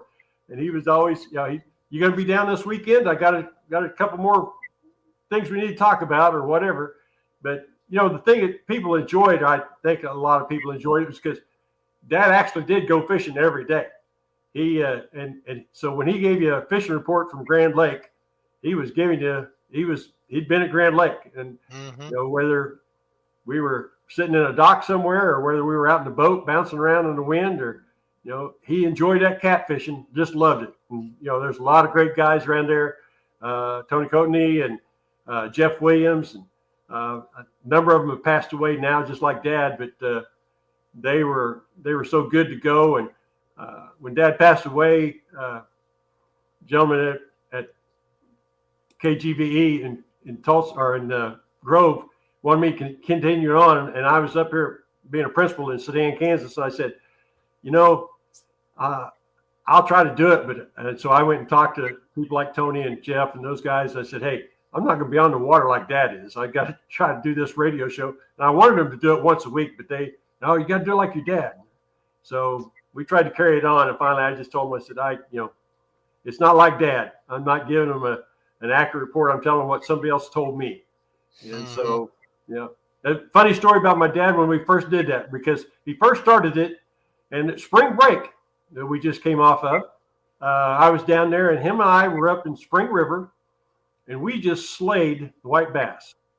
And so we get the next morning, Dad talking on the radio, and he says, well, Chris, he said, we had a pretty good day yesterday. I said, boy, did we, Dad? I said, it was great. I mean, it was one of the better fishing days. The fish are really starting to run up Spring River now, and we've had a good day. And I thought, we'll find nobody listens to this radio show.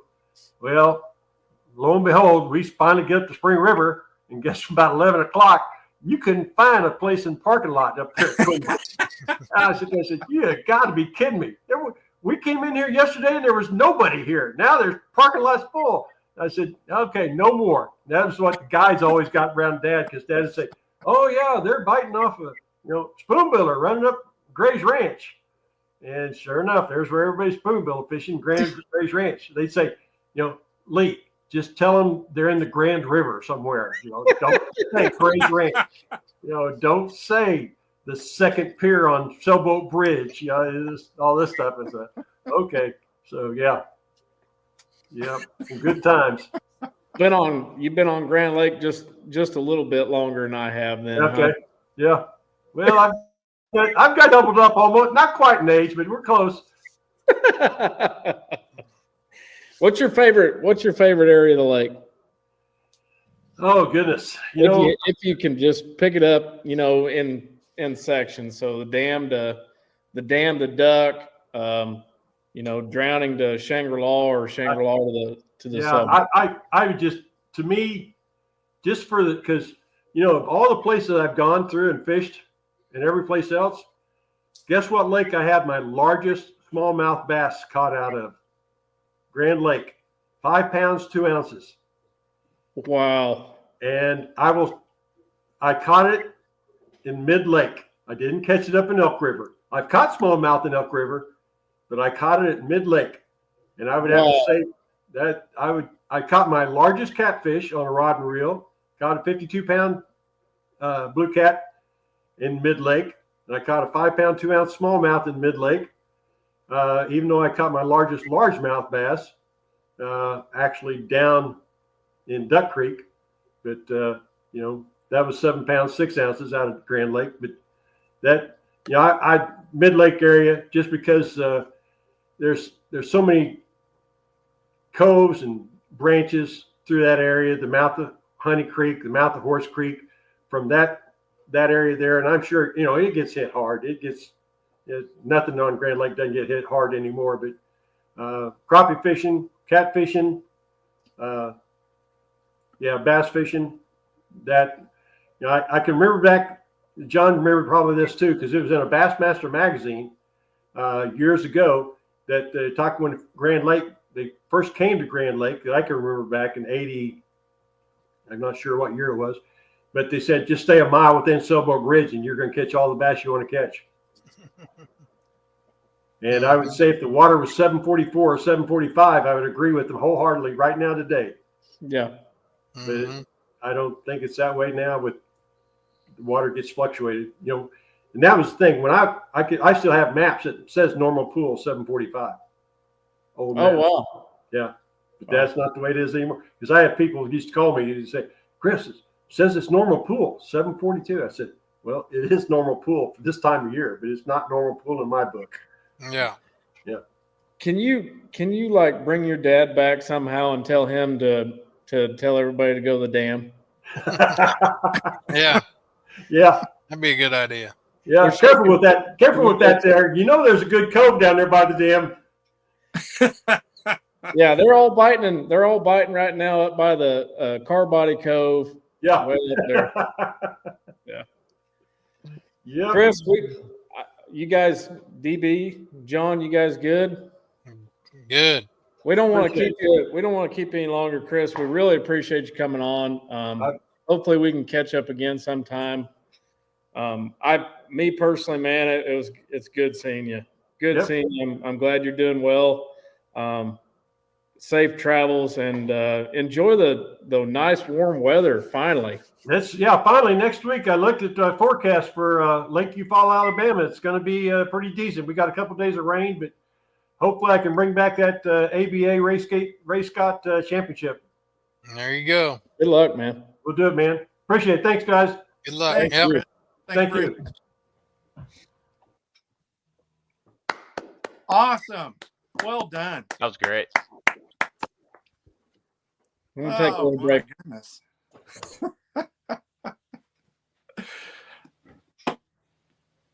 Very cool. Gentleman. Yep. Super nice guy. Couldn't get him to say any dirt on the Edwin Evers, but I was trying. I don't know who that other guy was he was talking about that doesn't fish. Matt said he might know who it is. Spill the beans, Matt.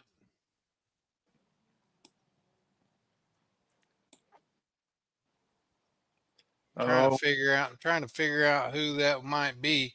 He's not fishing the BPT, and he's not fishing the elites, so it's got to be somebody fishing the Toyota series. Doesn't sound, he said opens like, so I think he's fishing the Toyota series, whoever it is. But he might have been told he can't say anything bad about the anglers too, being a judge. Fine. And I understand that. I get it. And I wasn't really talking. I mean, I think Edwin knows that he's not the greatest guy to be a judge for. If I had, I think he knows he knows his demeanor, I guess, on the water. It's not a secret. He's pretty intense just watching him. Yeah. I mean, I'm sure that, and I mean, I'm not, when I got a non-boater with me, I mean, I'm not a huge talker until I get a limit. And I tell the guys that. I mean, I think I told you that, Danny. I'm like, I may not talk. I may not say 2 words. So hopefully, if you want to talk, hopefully we catch a limit pretty quick, because if we catch a limit at 2:30, then we're not going to say much today. Well, either I have to, I'm not much of a talker until I catch a limit, or until I just realize that I'm not going to catch a limit. Then I'll I'm like, well, whatever, but that's kind of how I am. I think I'm better than I was and I used to be. Like back in the old club days when I was fishing the clubs, I would not talk at all until I caught a limit. And I'd be pretty intense. I think I've changed a little bit. Yeah, I'm kind of like Brandon too. I don't eat or drink much.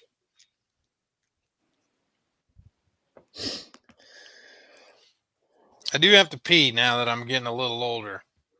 I used to be like you, Brandon, and be able to go most of the day, but not anymore. No. Like every other stop. I'm on the back. Yeah.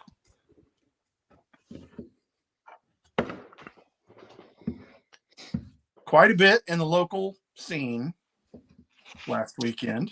Yeah.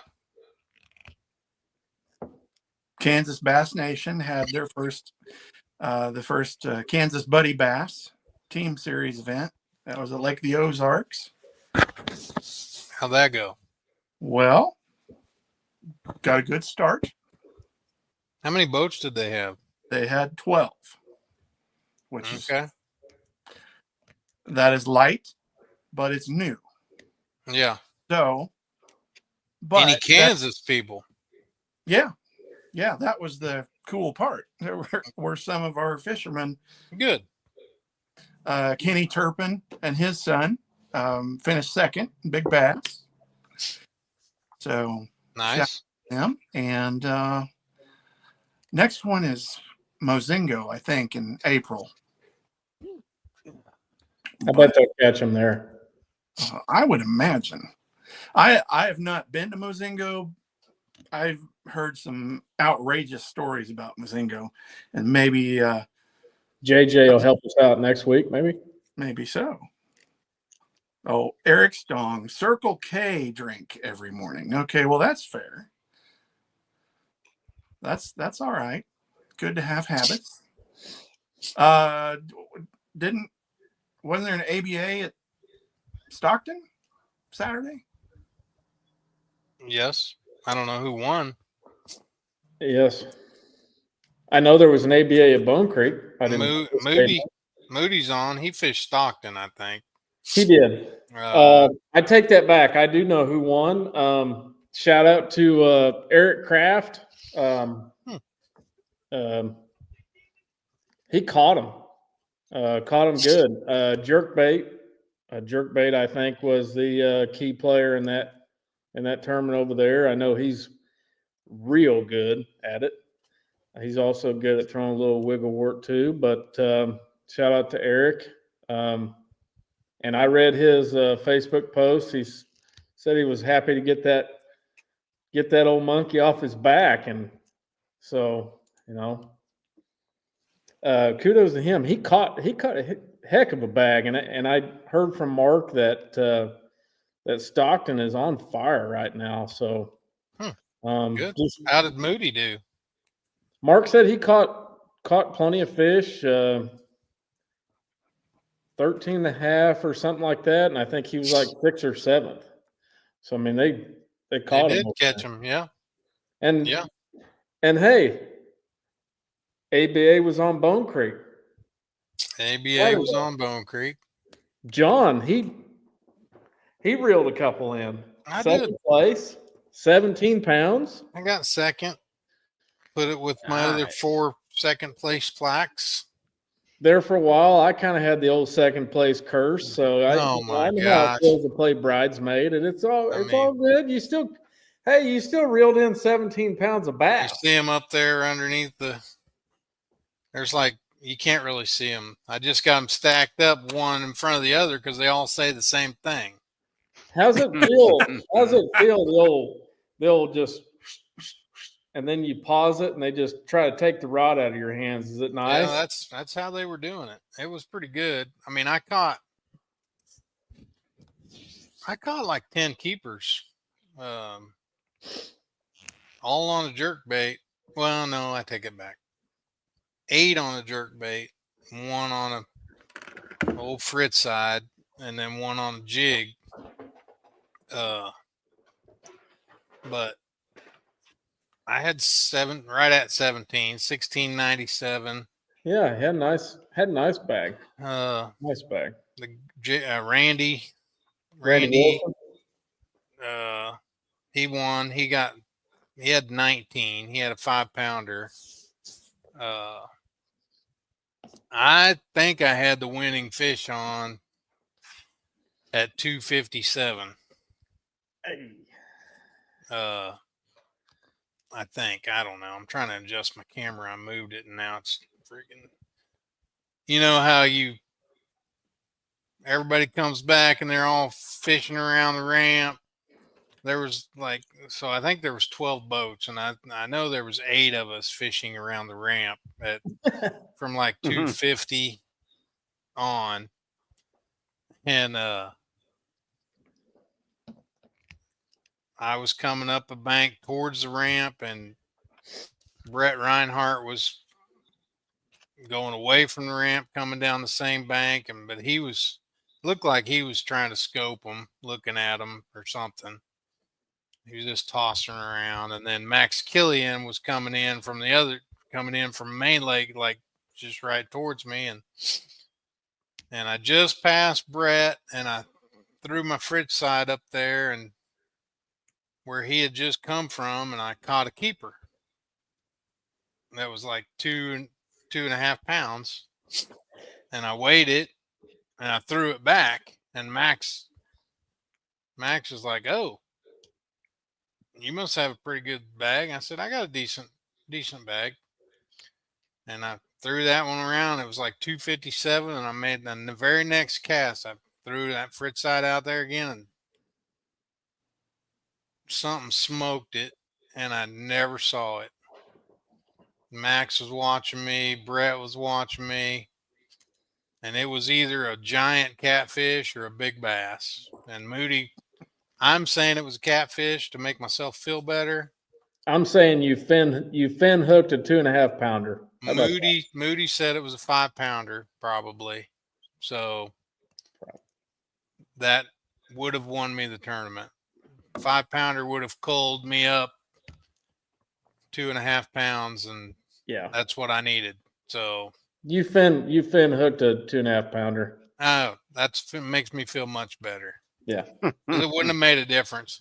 I got 16. I was second. There was 3 or 4 14-pound bags. I know Brian had a 14-pound bag and finished 5th or something like that. And the guy in the back of Jim Clay's boat the non-boater had a 12 or 13-pound bag. So there were some decent bags caught. You know what's crazy, John, to me is, obviously the lake was a little bit newer back in the day or whatnot, but like when I first moved over here, I'm not degrading what you guys caught. No, it was much different. I mean, like I can remember a super late February tournament. I had like 23 pounds and got second. Yeah, I don't know when you moved over there, but I used to take my 5-year-old and my 4-year-old and my 9-year-old over there, and they caught 4 pounders all day long. Yeah, it's just crazy how that lake's changed, and obviously, got a little bit older. Fish have gotten, I guess, more acclimated to whatever. We weren't even throwing A-rigs in that ABA because they, No, you didn't have to. No, and ABA. They didn't even invent A-rig. Wasn't even invented when we were fishing it. Well, and the A-rig wasn't allowed in ABA when we fished it. Yeah. Or when we did that, and Eric was the tournament director at that time, and anyways, it's just it was. Sucks a little bit that it's gotten cycling. I mean, you can get everywhere. So when I'm talking the time frame I'm talking about is kind of like Big Hill was back in the early days. You couldn't get everywhere. You couldn't get through the trees. They were protected. They weren't. You can fish anywhere on the lake now. Anywhere. There's nowhere you cannot get on the lake that they're protected. So, we may or may not have a listener now. I don't know if he's still listening, but I give him the nugget like a real short time period after I had that 23-pound bag and got second. I got my ass whooped because the Butcher had 25, almost 26 that same day, and Tassie had like 23, like 22, 23 right behind me or whatever. But one of our listeners, friend of mine, he's like, I think his bass club or whatnot was fixing to fish there, and he's like, "What's going on?" I said, "Dude, I'll tell you, but you got to keep this just kind of between us kind of deal." And I mean, I did the whole FaceTime and everything, and Actually took Richard Kiblinger there, like the year after fishing there, and it was kind of starting to taper down a little bit. He had some toads. He caught like a 6, and man, it was so much fun. But 17 pounds, good bag. Good bag. What was the water temperature? 52. Still a little chilly. I think it dropped when that cold snap. Oh, yeah. Because Moody said it was mid to upper 50s the weekend before, and then they had that Thursday nighter out there that nobody brought a fish keeper in. Of course, they do 19 inches, so but they didn't have any weight in, and apparently the water temp had dropped 10 degrees. Oh, wow. And so that morning, I don't know, my dang depth finders. First of all, my front one is 3 degrees warmer than the one at my console, and I can't figure it out. And I've had Lawrence on the phone, and Cheryl has told me to try some things, and they won't sync up. And then on top of that, I mean, I don't know if either one of them are right. I was sitting beside Failer before launch, and I said, "What's your water temp say?" And his said 47, and mine said 54. We were sitting next to each other. So I don't know which one's right. That's odd. I would say 54. I mean, I thought his was reading a little too cold, because mine are pretty consistent. They're like 2.5, 3 degrees apart, my front from my back. So I've just kind of gotten the habit of averaging the two, splitting the difference, and that's about what the temperature is. And I mean, honestly, if you know what it is in the morning, even if it says it's 32, yeah, if you know what it is in the morning, you run into a pocket and it's 2 degrees warmer in that pocket. You know the water temperature is going up, and you're going to throw what you're going to throw. Yeah. You know, so yeah, I just went. I mean, when I said earlier that I'm not a jerkbait guy, and really, I honestly can't recall ever catching very many fish on a jerkbait. But yes, that morning I ran to a spot, little tree row, and made like 2 casts and game on. paused, and it, like you said, about ripped the rod out of my hand, and I'm like, okay. And then nothing. Then I worked a whole pocket and nothing. And I ran to the dam and threw an A-rig down at one time. Nothing. Jim and his partner were up in the corner there, and they were guarding it pretty heavy. So I'm assuming they caught fish right there in the corner. And I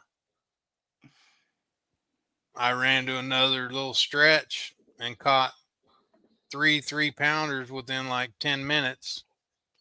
And so I just kind of ran around stuff looking like that, and went back to that spot a couple times and caught a fish each time I went back. And then, but my biggest fish, I'm fishing a tree, fishing a little pocket, and I want to go across the lake, but I got to get through this tree row. So I'm just running the trolling motor through this tree row so I can get started on the big motor.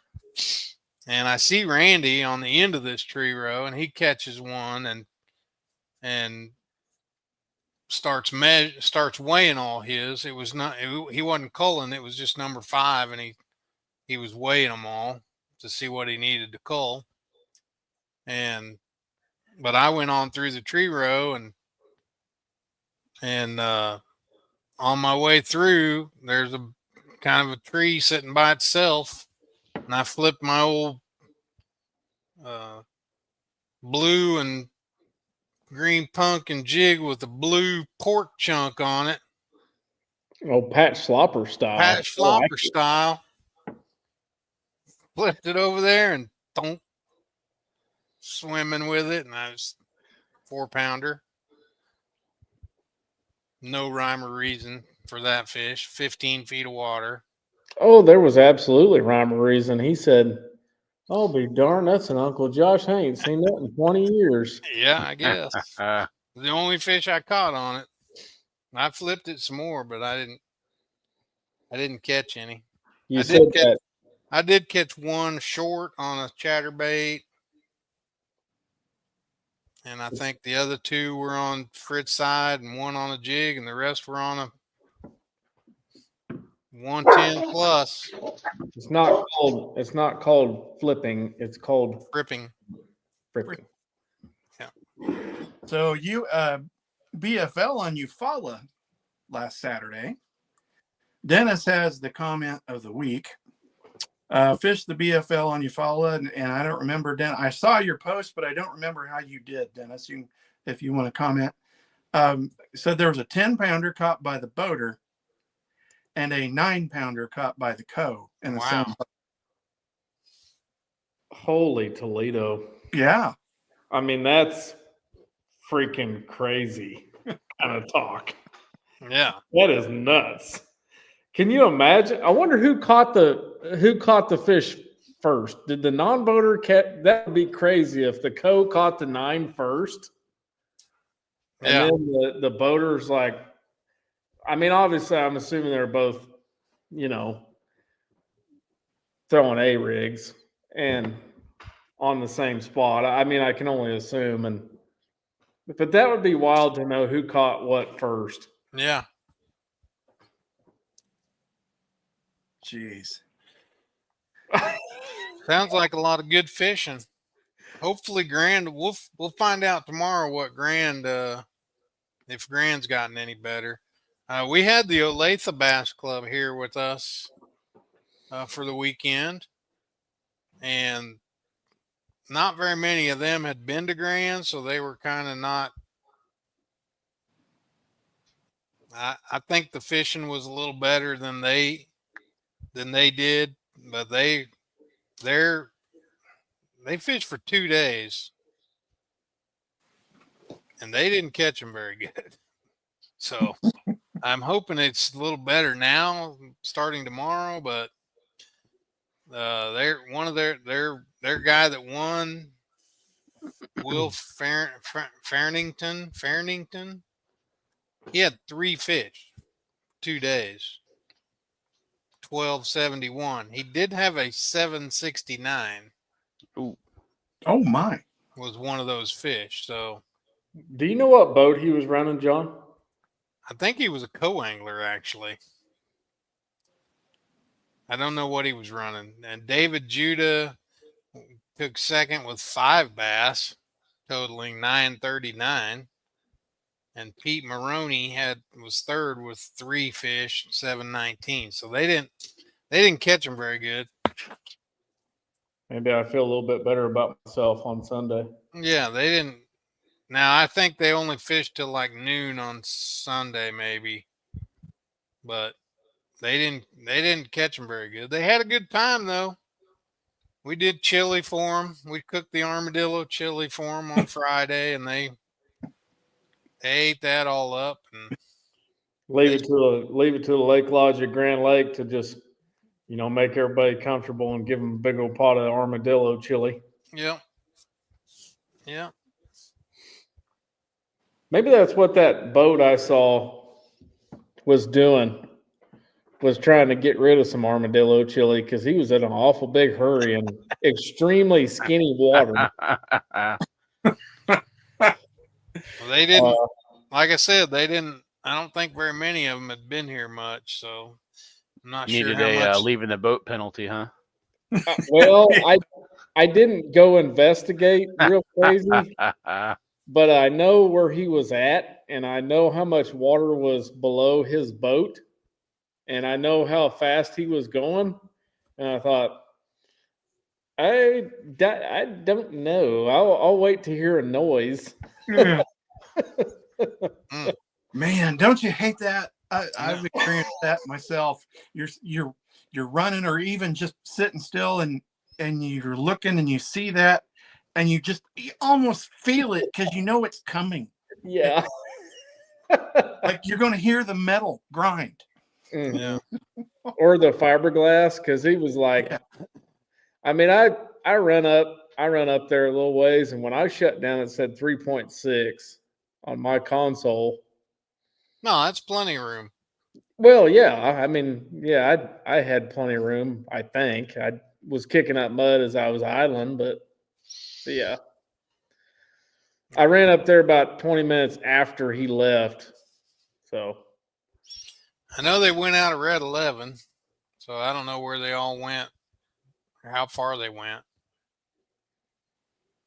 that's kind of low. I mean, even if but you got 2 days to swing the bat. You think a 700? That's a good one. But And that was on day one because I got back from Bone Creek and they were all sitting around watching the game, and he had caught that big one on day one. So, but nice. what What else? other kind of news you got, DB? Well, before we move quickly into what's coming up this weekend, Cranker, you got that picture of the Herman boys? Oh yeah. So earlier last summer, we had Tate, Melissa Herman, and their boys Kyle and Nick shown here. You know, Kyle and Nick were our high school seniors this year, and just absolute sticks, and they're good kids. Finally committed to, and I'm going to butcher the name, Eskrine. I believe that's Erskine. Erskine. See, I knew I was going to butcher it. Erskine. Anyway, totally or mostly unrelated to their fishing ability, they were Bassmaster High School All-American academic recipients at the club Nice. this past weekend. So, and I believe there's 12. Yeah, I saw that on as really the only thing I watched of the classic was. I was on Friday. They got recognized on stage, I believe. I absolutely wanted to shout out to Kyle and Nick and yeah, that's awesome with their future. Tate was telling me they had like 3 days worth of different things they attended and recognized, you know, for their academics and et cetera. And so it's a cool program. Very cool. Little sad news. We always hate to have to do this, but we had a member pass last week, and that was Dale Eddy of the Salina Bassmasters. He was an original member, started the Salina Bassmasters. So that's 50 years ago, 45. Long time. And if you don't remember Dale, you may remember Grizz. And Grizz was character, and he was a good dude, really good dude. So we wanted to mention that and spread or offer our condolences to the Salina guys and obviously Dale's family and friends. So,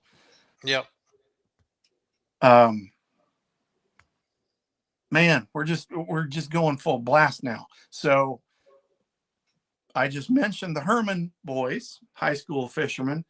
KBN High School and Youth kicks off this weekend. Saturday and Sunday at Melbourne. Hayes Team Trail. That's a team series trail also. I think Kicks off at Cedar Bluff. Do you know, before you get too far on the Hayes, do you know if the high schoolers still need? I saw a post where they still needed a couple boaters. They for the juniors. The juniors needed a boat. Last I heard, that was oh gosh, I think I shared that post again last night or this morning. I don't remember which. It all runs together. But last I saw, they still needed one boat at Melbourne. And you could get a hold of Tate Herman or me, anybody. I'll get you in touch with. If you want to volunteer at Melbourne, I'll get you in touch with the guys if you want to message me. Hayes Team Trail, Cedar Bluff this weekend. That's a Saturday, Sunday. They knock out. Each day is separate for points. So Cedar Bluff. That could be interesting. I cannot wait. I can't fish. I can't wait to see the weigh-in. And usually Clayton Rudman does a live with their weigh-in. So that'll be fun for me to see. Off limits for those of you fishing the Bass Nation Open at Eufaula. That started today or yesterday or today. So doesn't matter. You're in the off limits period before the Nation Open at Eufaula. That's April 9th, I believe, is when that starts. Brandon's telling me tomorrow. Okay, tomorrow is the off limits. Thank you. Appreciate it. Brandon, the next time I see you in Wayline, I want you to say, "Hey, I'm Brandon," by the way. He's a big ruffian fellow. I know, and the last tournament that we fished, the Anglers in Action tournament, I realized after the fact that I was holding my bag directly across from him and didn't realize who he was. So if I knew, I did some Facebook stalking after the fact, and I was like, I think that's who that was, and sure enough, it was. So by gosh, next time I'm going to at least shake your hand and say, hey, sorry to derail you, but go ahead. Carry on. Well, I could share the Brandon introduced himself to me story. Well, go ahead. It wouldn't be interesting. The floor is yours, big guy.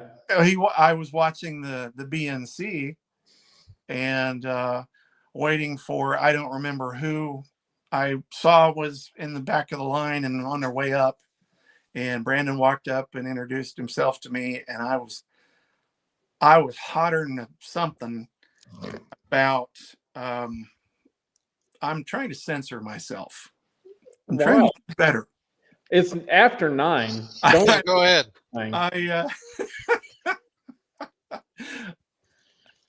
I was livid. How about that? Should I say I was livid? I just got in a fight with a spectator.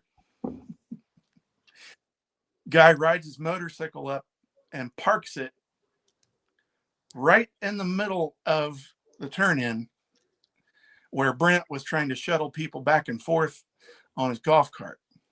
And he wanted to be belligerent and argue with everybody that he wasn't going to move. He didn't have to move. And nobody was going to tell him to move. I informed him he was going to move.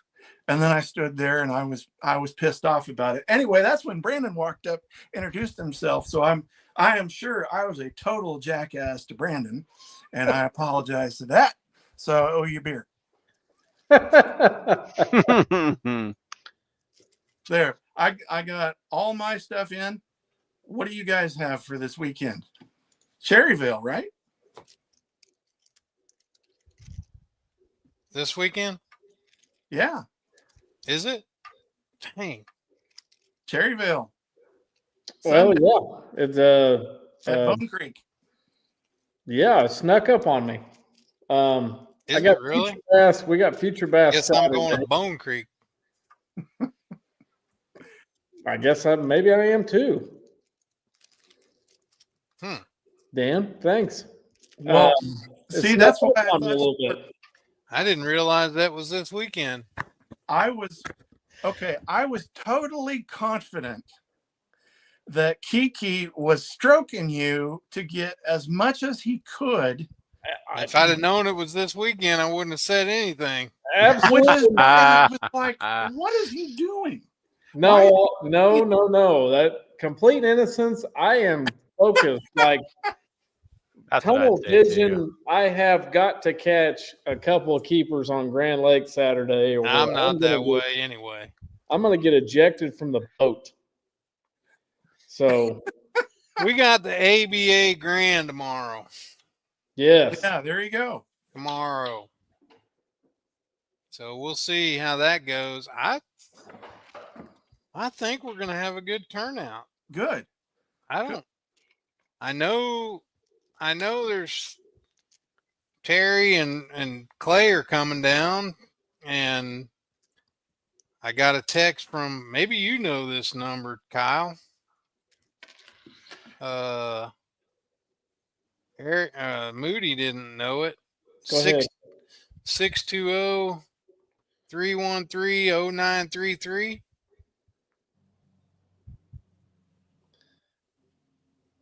Yep, I know it. He's coming, whoever that is. Good. He'll catch Who is it. it? Who is it? Who is it? He lives down there. He's a Hello, previous. Callie. No, sir. He is a previous Bass Club member, Cherryville Bass Club member.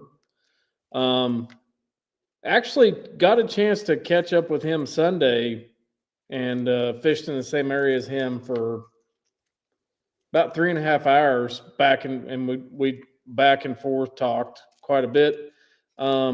Originally from Independence, Kansas, super good dude.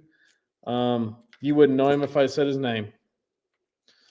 But interested to see how he does. Randy Kelly? No, sir. Well, you can tell him afterwards so he can at least write him down on his registration. He may or may not show up. I'm just saying that right now. But okay. But yeah, it was nice to catch up with him, and I've seen him. Yeah, he lives down there. He may or may not fish. I don't know. But he was asking me how to get a membership today, and I told him. And well, I did tell him that there was an ABA on Wednesday, and I talked to him about your tournament after we saw each other. Like every time we passed by, we stopped and talked for 10 minutes. So yeah, we had 2 or 3 calls from the Neosho area. So I think some guys that fish that Saturday nighters, when they kick up, when they get going, that bunch, I think there's maybe some of them that are coming. So, and I know we got a couple from the Grove area that fished it when it was a division before. So I think we might have a pretty decent turnout.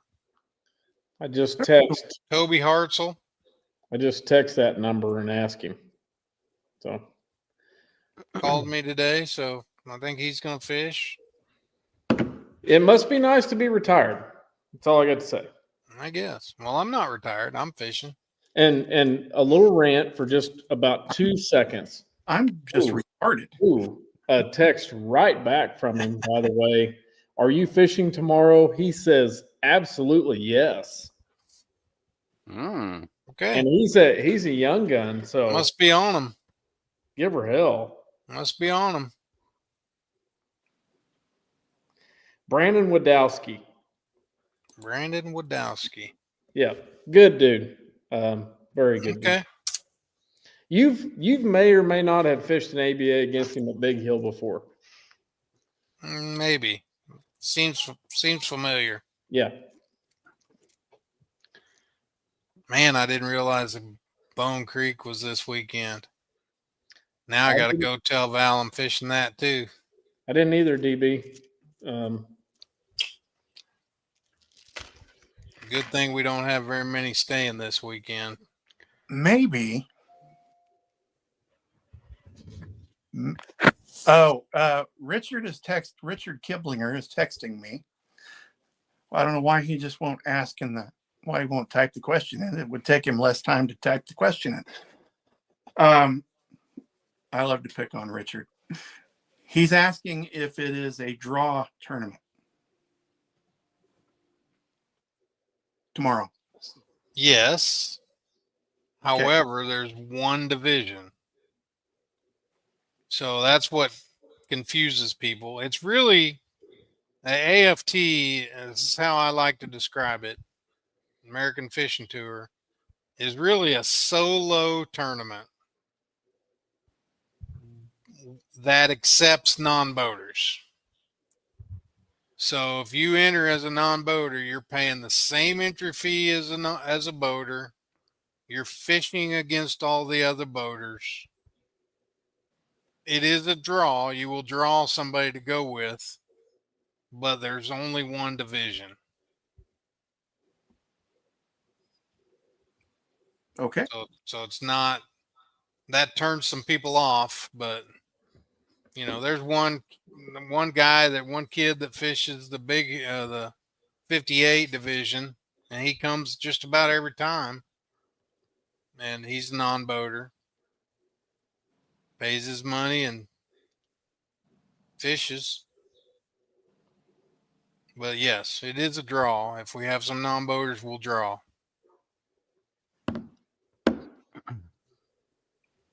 Very cool.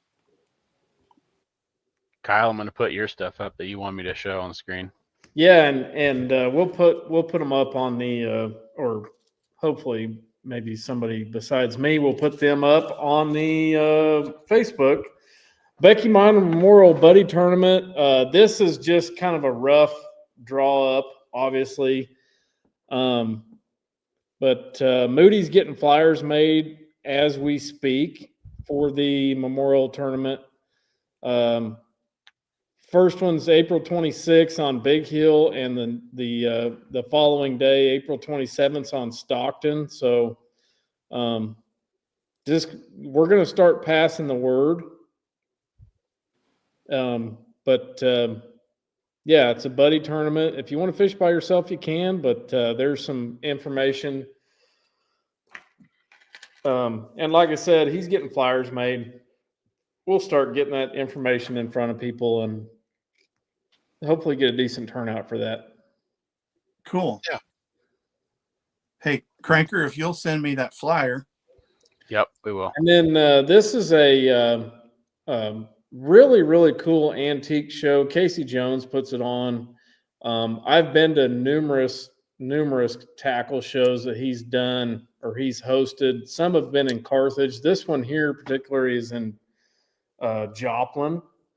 But if you are like looking for hard to get baits, or maybe you've got some hard to get baits that you want to get rid of, or who knows what, or you just want to go like look around and see hard to get baits, antiques,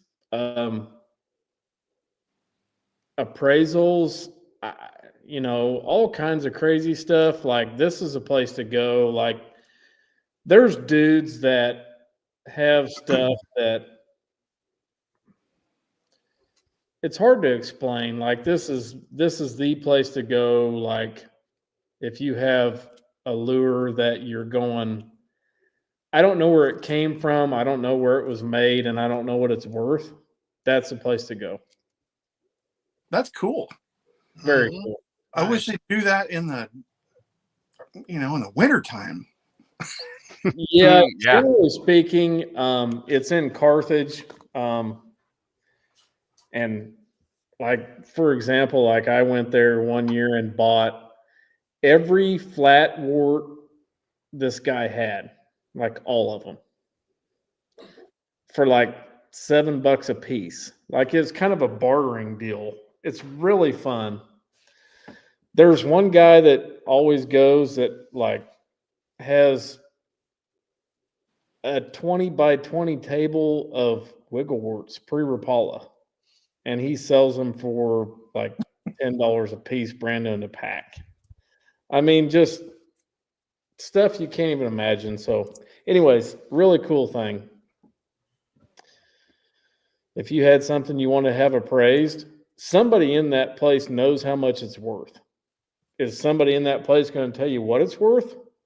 Maybe, maybe not. Yeah. True enough. Hey, John, Yeah. you're not on TikTok yet, are you? No. Probably won't be either. Well, don't tell anybody, but there was something pretty good today. Yeah. Yeah, right up your alley. There was something pretty good today, and Interesting. I'm not on TikTok, but it looks to me like somebody was getting a little frisky in a bar and got held up. His name's His initials are Slick Johnson. That's funny. and it also looks like the guy was in the classic. He was in second or third place, is just sitting there sipping on a cold one, just watching it all go down. Mm-hmm. Funny. Uh-huh. Mm-hmm. Yeah. Tossed out. All of a sudden, Mr. Controversy is a controversy. No. It's a wonderful thing. Yeah. What's he going to post about that? Don't know what he He was. did make a upset post about it, actually. What'd he say? I don't remember. It was something about What was he upset about? there was some sort of argument going on about something. I watched it once and I was like, Where just were wanted to they? Were see. they at Looked like- Luke Duncan's? It looked like they were in the hotel bar. Yeah. In the hotel bar. And yeah, no telling. Of course, you know how that stuff goes. I mean, yes, I hope he was in the wrong and being a drunken idiot, but there's no proof of that. Don't know how it started. Don't know what precipitated that. It could be just a clip of the video. You never know. Yep. That's how that clickbait crap works. Yeah. You know what happens is, when a whole bunch of rednecks get together and drink beer? Yeah. Yes, I do know exactly what happens with that. That's what it looked like. You have people trying to climb into the Garden of Eden in Lucas to see the dead guy at 11:30 at night. Oh my gosh. I put my hand up on that one. We could do a whole series of stories about just your 3 or 4 seasons traveling with us on the KBN trail. And that doesn't even cover just the times me and Connor have been fishing. Oh, I'm sure. There are a lot of them I don't know about. Yes. I had one more slide that I had asked Mr. Crank to put up, and I want you guys to read this with me. Oh, I read really that. Absorb it. You read it? I read this. This is good. Because this wasn't a clickbait guy. This was the dude. And this is what the dude said. Yep. And I believe we banged the gavel after the dude. Yeah.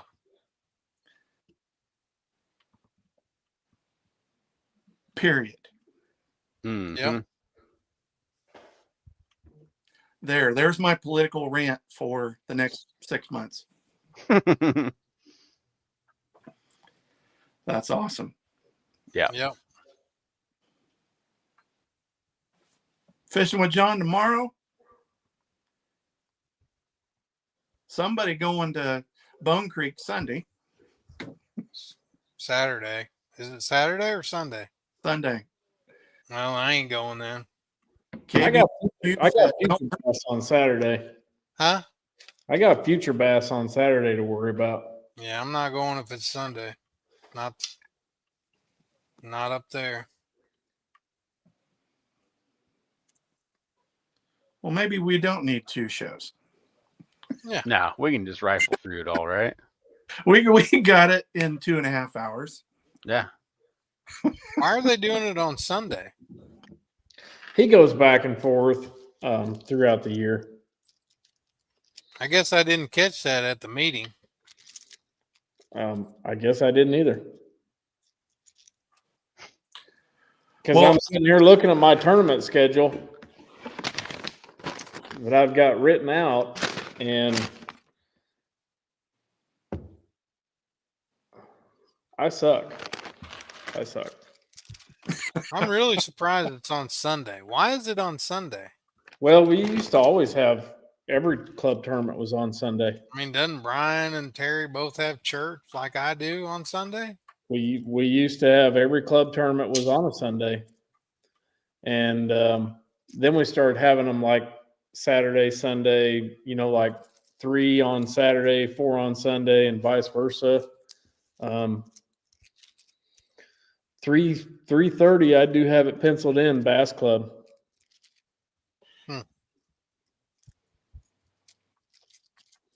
I suck. I know it. I suck, and I know it. Well, if you go, throw a jerk bait. I don't know if I'll make it. I'm not going to tell you where because Brian's listening. He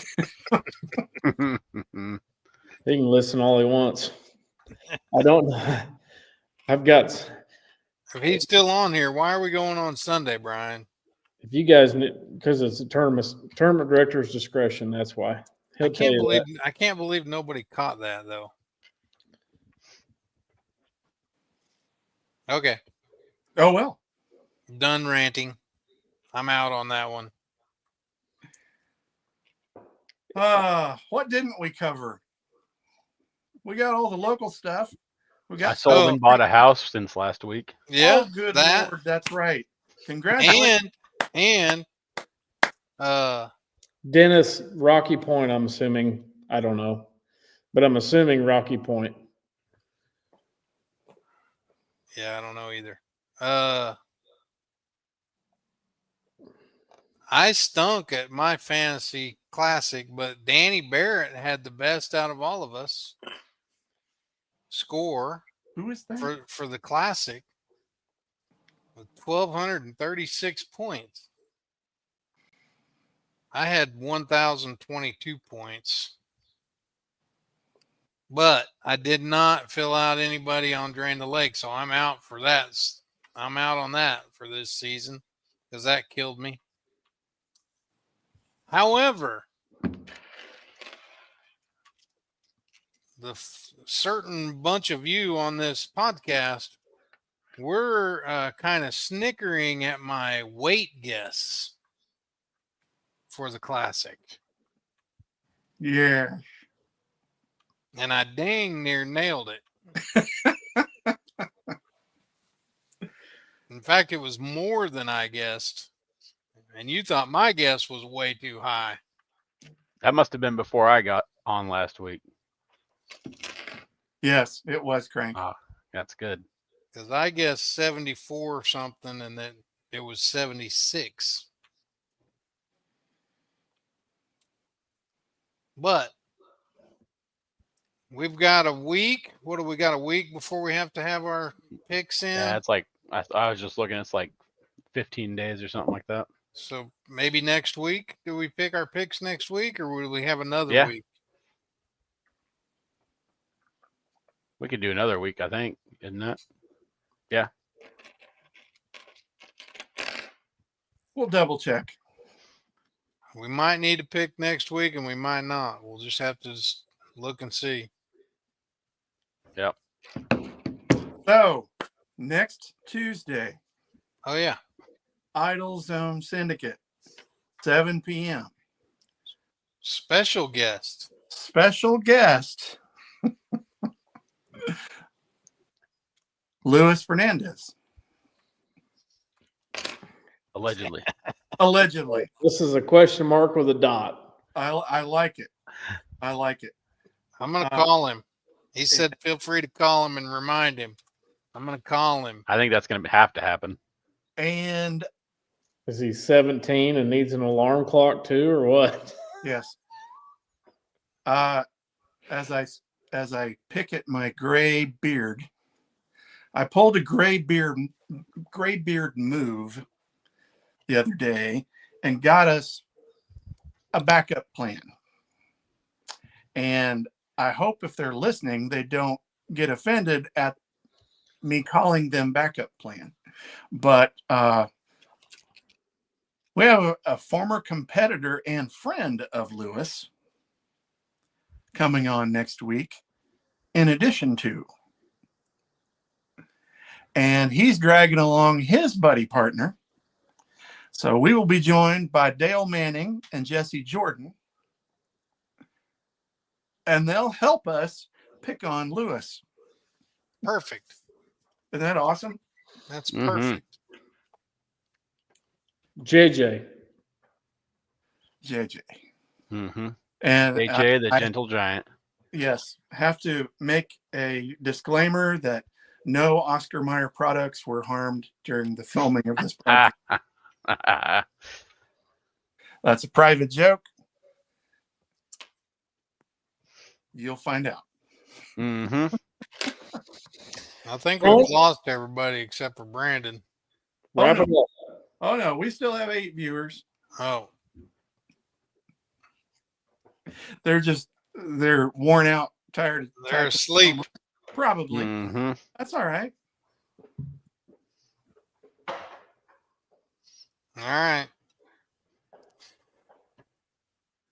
Chris Jeffery needs to come back on the show. Definitely. Yeah. He needs to be a regular guest.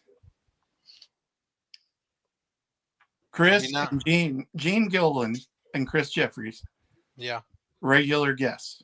If Gene comes back on the show, he needs better internet. Also, yes. He caught a pig the other day. Did you guys see that? 10 something? Wow. I don't know if that was during the classic. They went out maybe on Eagle Rock or somewhere. I don't know. But go to his page, check it out. If he comes back on the show, he's got to get. I require better internet than what he has. Well, you are ornery. He also needs to have an Idle Zone Syndicate host only fishing trip on his stocked lake. American. Oh my. Yes. We got to talk him into that. Yeah. He's pretty stingy with who he takes out there, I think. He's probably listening. Nah, he's probably not. He's probably tired from the classic.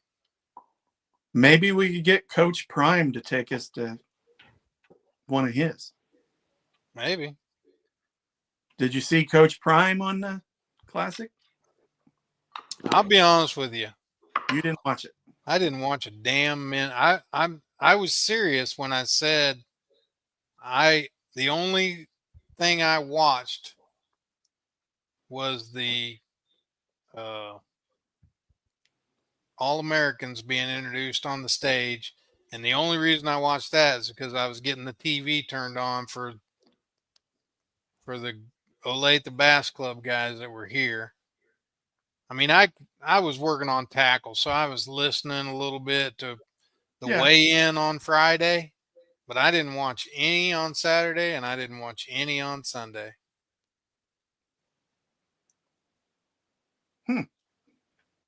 Well, okay. Not that I just, I listened to it a little bit and I heard the end. Somebody texted me. You did, I think. No, you did the message. You messaged us that Easton slammed the door, you thought, and I checked the leaderboard at that time, and that was about it. I think that was Cranker that said that. Yeah, somebody did. All good. April Fool's show next week. Guys, thanks for watching. As always. Then they're still watching. Or they're logged on and they fell asleep, which is possible. Yeah. I do that. Peace out. Good luck, everybody.